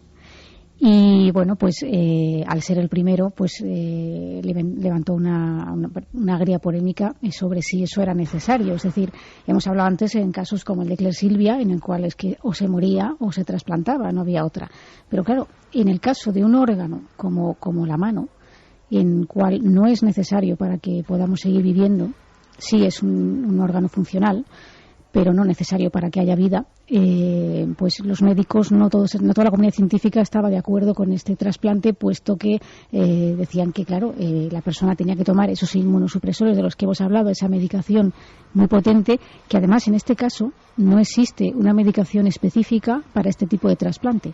sino que la persona que se somete a él tiene que firmar un papel que se llama el uso compasivo, que admite o se le ha informado de que esa medicación no ha sido destinada, no ha sido creada específicamente para su caso y que la tiene que tomar sabiendo una serie de riesgos importantes que pueden surgir en el futuro, ¿no?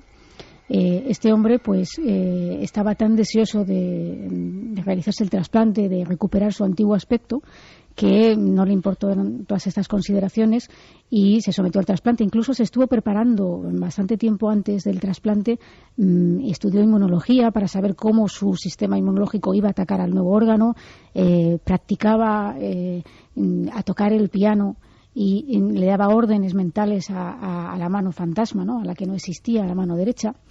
Y bueno, pues en este caso la verdad es que es un poco extraño porque él no contó desde el principio la verdad de cómo había perdido la mano. Esto es algo que se supo después, los médicos no tenían ni idea de ello. Él dijo que había perdido la mano en un accidente con una sierra mecánica cuando estaba subido a un andamio. Parece ser que la sierra tropezó con un clavo, con algo en la madera y saltó y le produjo esta imputación, que además tuvo una herida también en el vientre considerable, y que él dice que ni siquiera se enteró de cómo había sido lo de la mano, es decir, que no notaba ni que había perdido una mano, ¿no? Debía ser un dolor tan tremendo que el cerebro bloquea ese dolor, ¿no? Bueno, pues el caso es que este hombre se somete al trasplante y, bueno, pues como decimos, no cuenta la verdad de cómo había perdido esa mano.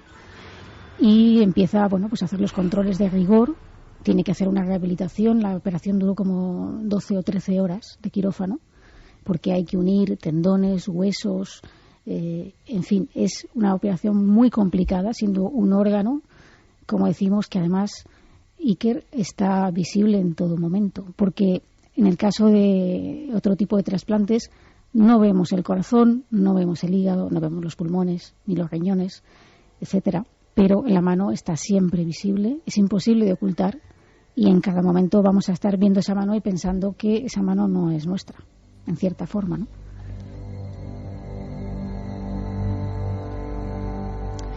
Pues poco después le dan más o menos el alta en cuanto al tema de que tenía que estar ingresado y demás, se le da el alta, pero él tiene que seguir sometido a esa medicación y él regresa a su país. Y bueno, pues de repente desaparece del mapa. Los médicos no saben nada de él, no se presenta a los controles, no hay forma de localizarle. Y un día aparece con la mano toda hinchada, moratada, roja. Y pues les cuenta, le hacen una serie de analíticas y descubren que ha dejado de tomar la medicación, que la ha estado tomando de manera intermitente y que en los últimos 2 meses no había tomado nada de medicación.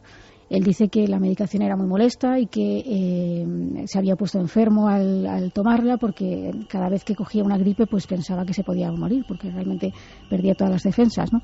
Y que algún médico le había recomendado que la dejara de tomar, cosa muy insólita que un médico recomiende eso, ¿no? El caso es que él le ofrecen la posibilidad de o continuar con la medicación o de amputarle la mano en ese momento, porque estaba claro que eso iba a ir a peor en caso de dejarlo. Y él se compromete a seguir y tal, pero no sigue. Y además es cuando descubren cómo había perdido la mano. Había perdido la mano en la cárcel. Había estado ingresado en la cárcel por un delito de estafa. Y entonces cuando se empiezan a plantear si el candidato que habían escogido no era ideal, porque además había unos informes psiquiátricos que yo no sé cómo no habían visto antes, la verdad, en los cuales pues... Ese fue el primer trasplantado de mano que dio la vuelta al mundo, su imagen. Sí, efectivamente.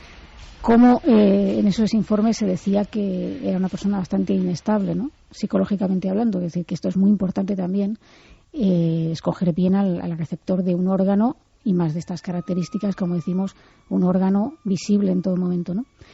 Y bueno, pues ya que dice que va a seguir con la medicación, no sigue con la medicación y llega un momento en el que él mismo pide que por favor le amputen la mano porque no puede soportar ver la mano más ahí y porque físicamente también, evidentemente, por el tema de la medicación que no estaba tomando, se producen unas complicaciones físicas importantes, incluso decía que a veces se levantaba y tenía la mano ardiendo como si tuviera un hierro incandescente en la mano y que notaba como un pegote, como si algo que no le pertenecía realmente. Pero los médicos no quisieron amputarle la mano. porque hubo ahí un problema, digamos, político, casi, si me permites aquí un poco hacer política en ese sentido, ¿no? Que los médicos no querían perder un poco este hito en la historia ni que se convirtiera en una operación frustrada. Pero al final consigue que le amputen la mano en otro hospital en Estados Unidos, después de vender una serie de entrevistas y contar su experiencia cobrando para poder pagar la intervención.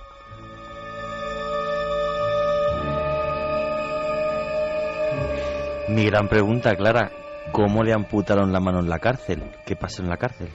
No, lo que él contó era verdad, lo que no había contado es dónde. O sea, realmente él estaba haciendo una serie de trabajos, era un delito menor por el que estaba, no era un gran delito, con lo cual pues había la posibilidad de salir a hacer una serie de trabajos vigilados y efectivamente perdió la mano de esa manera, pero en la cárcel. En la cárcel no quiso, se reservó esa información, quizá porque temía que eso echara para atrás el trasplante, ¿no? Primero, dos cosas claras, ¿no? Cómo se ha metido Clara a fondo en esta historia, en estas historias tan desconocidas, hasta el punto de que teníamos la imagen, como pasa muchas veces, del gran hito médico, dio la vuelta al mundo la imagen, y bueno, esta sociedad, ¿no?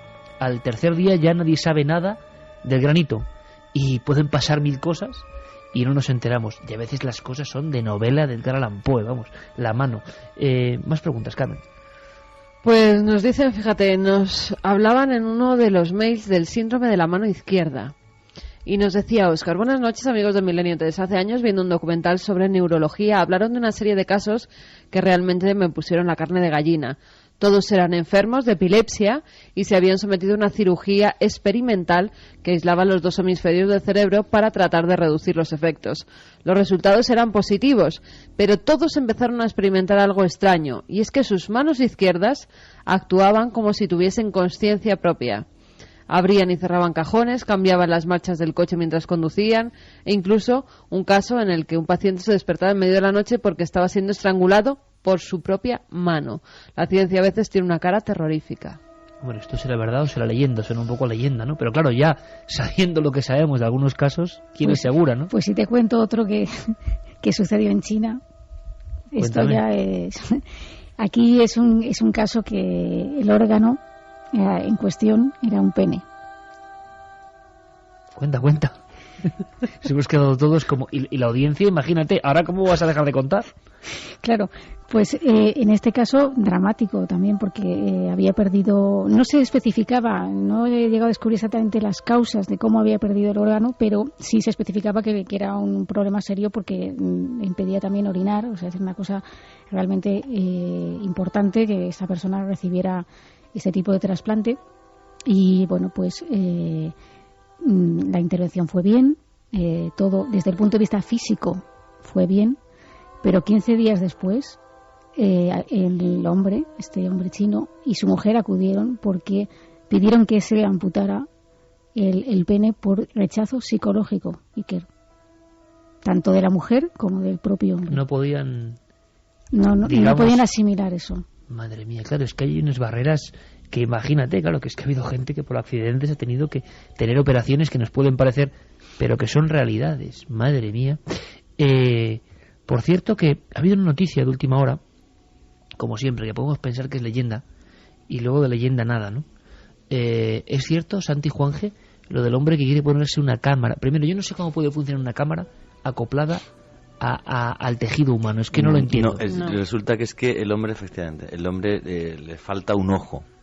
Entonces, en ese ojo de cristal, es un señor belga, tengo por aquí dentro del ojo de cristal ponerse una cámara. Se llama. Efectivamente. Entonces, es dentro de ese ojo de cristal hacer una microcámara en la que él pueda pues hacer un documental. La verdad que la temática del documental es curiosa porque siendo algo tan pionero la temática la veo un poco absurda, que es ver hasta qué punto se puede espiar a la gente metiéndose una microcámara en un ojo, pero claro, es que no le falta, precisamente es que le falta el ojo, o sea, la temática del documental me parece absurda, pero sí va en torno y en cuestión a una cosa que se da mucho cada vez más en los reportajes y los formatos de los reportajes, y es que la gente más que ver las cosas bonitas y preciosas, le gusta meterse en la piel del reportero, del que está allí. En este caso, y todos los formatos de televisión que van en este sentido son los que mejor funcionan, en este sentido este hombre sí que sería el máximo pionero, ya que por desgracia... La visión sería la cámara. Claro, es que su misma visión sería la cámara, que es a lo que se tienden los formatos de reportaje. Y claro, el tema es qué va a hacer con esa innovación tecnológica. Ojalá a nivel temático sea tan brillante como la idea que tiene, porque ya que el pobre tiene ese defecto, me parece genial que sea Pero la idea. Fijaos que es la primera idea que nos parecería imposible de casi cyborgs, ¿no? Mitad humano, mitad robot.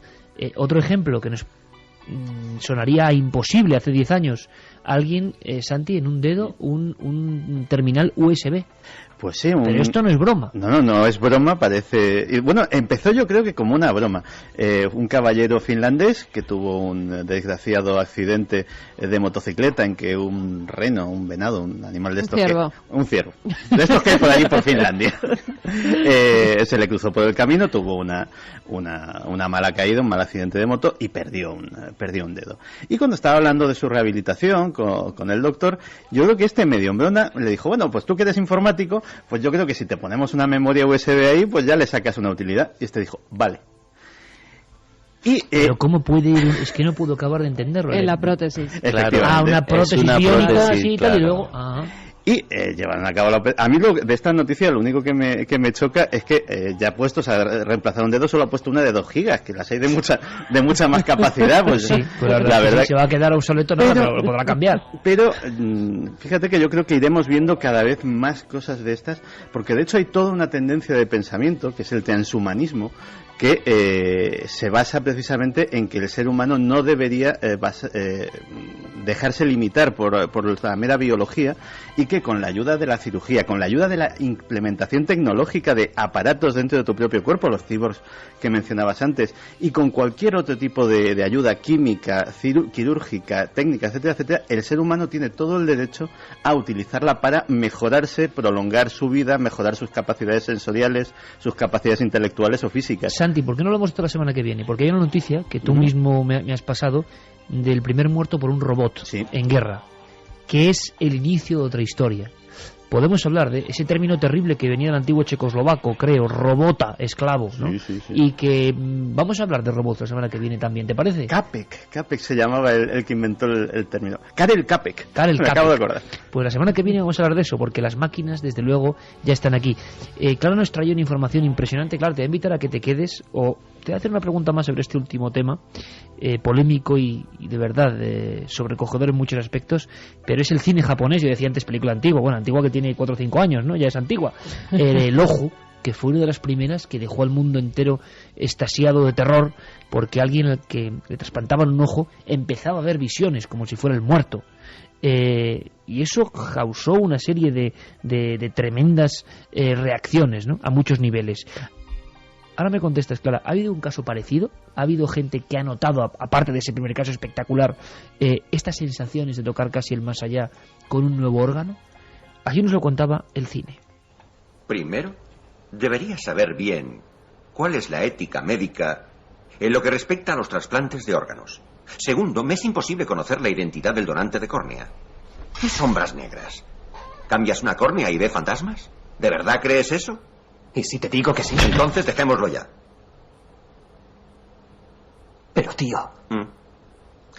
Creo que te has enamorado de tu paciente. Diga. Doctor, es usted. No tiene problemas. Puede venir ahora mismo.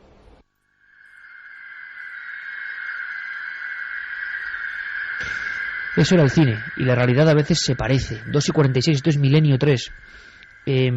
Por cierto, 7640, palabra clave Milenio, con esos 3 libros y el tarot del Necronomicon, extrañísimo y recién salido de la imprenta, con esas tarjetas e ilustraciones terroríficas.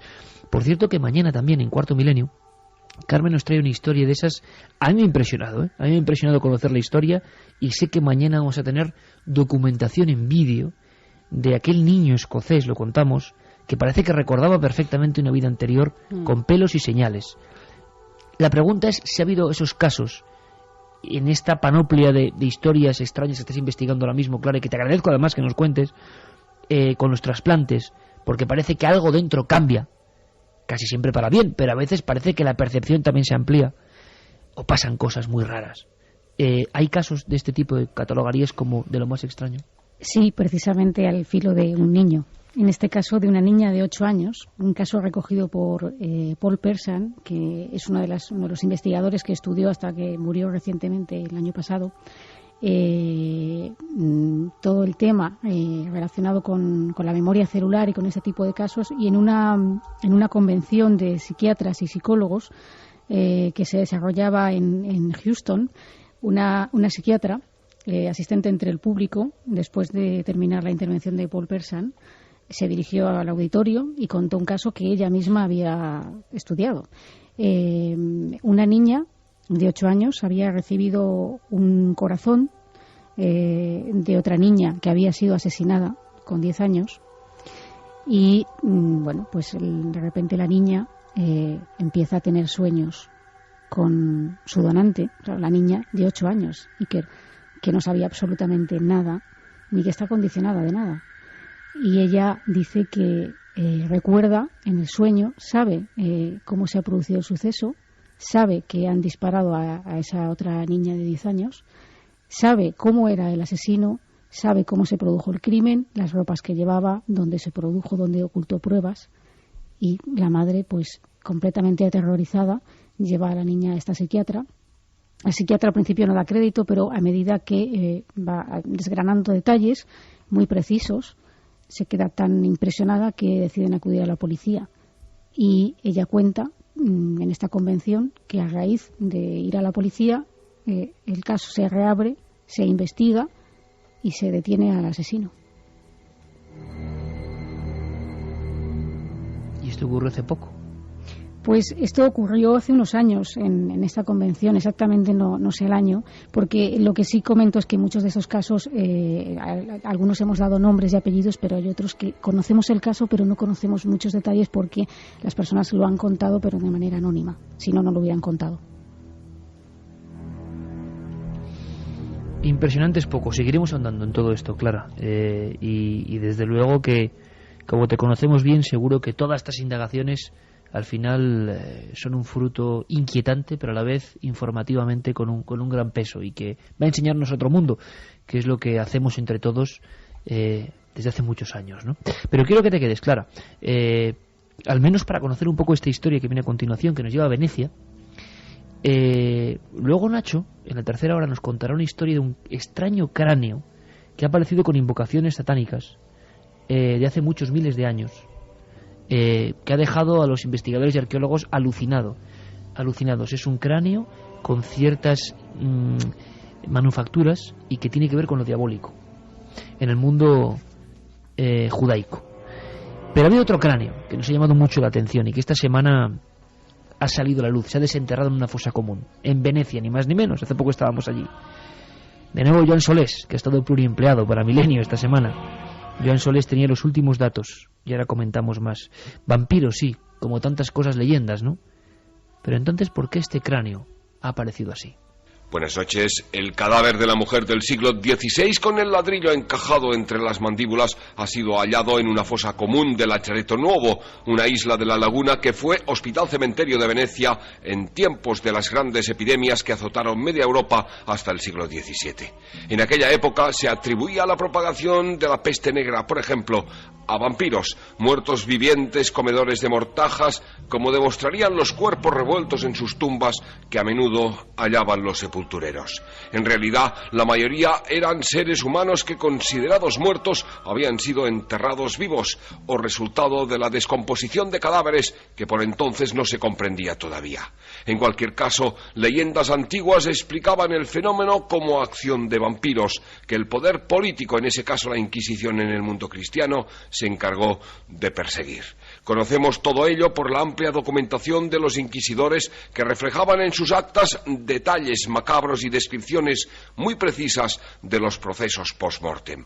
La mujer supuestamente vampiro hallada en Venecia no sería más que una víctima de estas persecuciones en vida o de conjura en la muerte. La importancia de su hallazgo, sin embargo, radica en la reconstrucción por primera vez del ritual de exorcismo del vampirismo y ayuda, sin duda, en el estudio de la leyenda de los vampiros. Por el hecho sonoro imposible. ¿Qué sabemos más de esta especie de profanación ritual en Venecia, ni más ni menos? Siglo XVI. Pues fíjate, sabíamos que en el siglo XVI a estos supuestos vampiros los temían mucho porque al parecer abrían las fosas comunes que había en Venecia para echar a más cadáveres que habían perecido por la peste, porque esto eran víctimas de la peste, que estaba además diezmando la ciudad de Venecia. Y lo que se sabe es que esos enterradores en muchas ocasiones encontraban cadáveres con los vientres hinchados, con los sudarios a veces como comidos. Les llamaban incluso no vampiros, sino devoradores de sudarios, porque parecía que los propios muertos se comían sus propias mortajas. Cadáveres masticadores, decía José Luis Cardero, el antropólogo. Pues lo que pasaba era todo que eran fenómenos de la hinchazón, de la putrefacción, y ellos lo identificaban con fenómenos vampíricos, con fenómenos que llevaban a pensar que por las noches esos cadáveres se levantaban, que como tenían sangre por la boca, por las fosas nasales y con todo el vientre hinchado también de manera sangrienta, pues pensaban que se alimentaban verdaderamente de sangre, pero lo que era en realidad era putrefacción. Y se sabe que a esta mujer sí que la metieron el ladrillo en la boca para que no comiera o no pudiera sorber nada más de esa supuesta sangre que sorbía por las noches. Se sabe que fue después de muerta y que además le rompieron varios dientes al introducirle ese gran ladrillo en la boca. Juanje, tú que has estado siguiendo la pista del misterioso Lajos Gula, esto nos lleva casi de Italia a Rumanía, ¿eh? Sí, es lo que yo he leído la misma noticia de Carmen y hay cosas en las que no estoy de acuerdo. O sea, realmente, como siempre, Carmen. O sea, es que tú y yo no podemos estar de acuerdo nunca en la vida. Quiero leer un informe que se escribió en 1755 por el médico de cámara de la emperatriz María Teresa de Austria, y dice así, literal, en 1755: la ceremonia que se llevaba a efecto estaba dirigida por el guadlag, o sea, por el juez del lugar, hombre generalmente muy experto en vampirismo. Se clavaba un palo aguzado en el pecho del vampiro hasta atravesarle de parte a parte. Después se le cortaba la cabeza. Se quemaban los restos y las cenizas eran arrojadas a una fosa o a una corriente de agua. Interesante, pero esto era Rumanía. Esto era el mejor médico de Holanda, Holanda. No, esto era en Rumanía. El mejor médico de Holanda, Gerard van Swieten, contratado para reformar la Universidad de Medicina de todo el Imperio Austrohúngaro, que ante una serie de casos que escandalizan a la población, tiene que enviar a 2 médicos y él viajar a Transilvania, y una de sus conclusiones en este informe, y leo literalmente: el vampirismo se adquiere fácilmente. Esto lo que estoy leyendo se leyó en Belgrado, en la universidad, en el siglo XVIII. El vampirismo se adquiere fácilmente y es contagioso como la roña. Sostienen los entendidos que un cadáver de vampiro infecta en breve tiempo a todos los cuerpos enterrados en el mismo cementerio, si no se destruye enseguida el primero. Y además comenta 2 cosas que lo voy a decir muy rápidamente. Los extraordinarios hechos observados pueden resumirse en 2 puntos principales. El mejor médico del Imperio Austrohúngaro: que los cadáveres de estos magos póstumos o vampiros no se corrompen, sino que se conservan enteros y sin rigidez. Punto número 2, que tales vampiros inquietan y atacan a los vivos mediante apariciones, estrangulaciones, ruidos y absorciones de sangre. ¿Pero se sabe si la cabeza estaba sola o no se sabe? No. Apareció en una fosa común. Podían estar el resto de sus huesos perfectamente también en esa misma fosa. Lo que pasa que lo que ha llamado la atención ha sido ese cráneo con esa piedra introducida. Nunca había visto una foto así. Nada, cierto, además es que estamos hablando de cosas totalmente diferentes. Claro, estamos hablando del siglo XVI en Venecia, claro, y de las supersticiones en textos que hay de la época y que ya hablaban de este ritual, y estamos hablando del siglo XVIII en Rumanía. Y Clara no sé qué quiere decir que está... Sigo diciendo que el vampirismo viene mucho antes. Yo quiero decir una cosa... gótica, ¿no? Claro, voy a decir una cosa en favor de lo que está diciendo Carmen. tengo que disentir, no es que muy mal. No es que disienta, pero quiere decir que nos gusta la información. Que había muchos sistemas para impedir que el supuesto vampiro volviera a la vida, volviera a salir, a cometer sus fechorías, y en ciertos lugares se los enterraba de pie. No se les destruía ni se les quemaba, aunque también se hacía eso que tú has comentado. Claro, boca abajo, para que no pudieran, en el momento de despertar, no supieran hacia dónde dirigirse y no pudieran salir. Lo que quería decir es que el tema del vampirismo viene desde hace miles de años. Por supuesto. Desde textos que tengo, por ejemplo, aquí de la antigua Sumeria, o sea, de hace 5.000 años. Sí. Demonios que chupan sangre desde los primeros códigos de la humanidad. Lo que pasa que es curioso que un documento así no lo supiéramos, no nos encontrásemos con él hasta ahora. Por cierto, Juanje, del Ajos Gula no sabemos nada, ¿no? El Ajos Gula es que hay que ir a investigarlo a Rumanía en condiciones. El Ajos Gula hay que investigarlo en Rumanía. Lo haremos. Clara, compañera, que ha sido un auténtico placer. Nos has dejado con el cuerpo, nunca mejor dicho, así, con sensaciones extrañas. Vaya casos, vaya historias. Creo que para mayo, ¿no? Sacas ya una obra para mayo... con toda esta documentación que en España no ha tocado nadie, nunca. Pues creo que no. Es una novela que se llama El Otro. El Otro. Y que efectivamente se publicará en mayo con Minotauro. Qué bien, Clara. Toda la suerte del mundo. Contaremos más cosas, ¿eh? Muchas gracias. Te vemos pronto en Cuarto Milenio. Gracias. Un abrazo grande.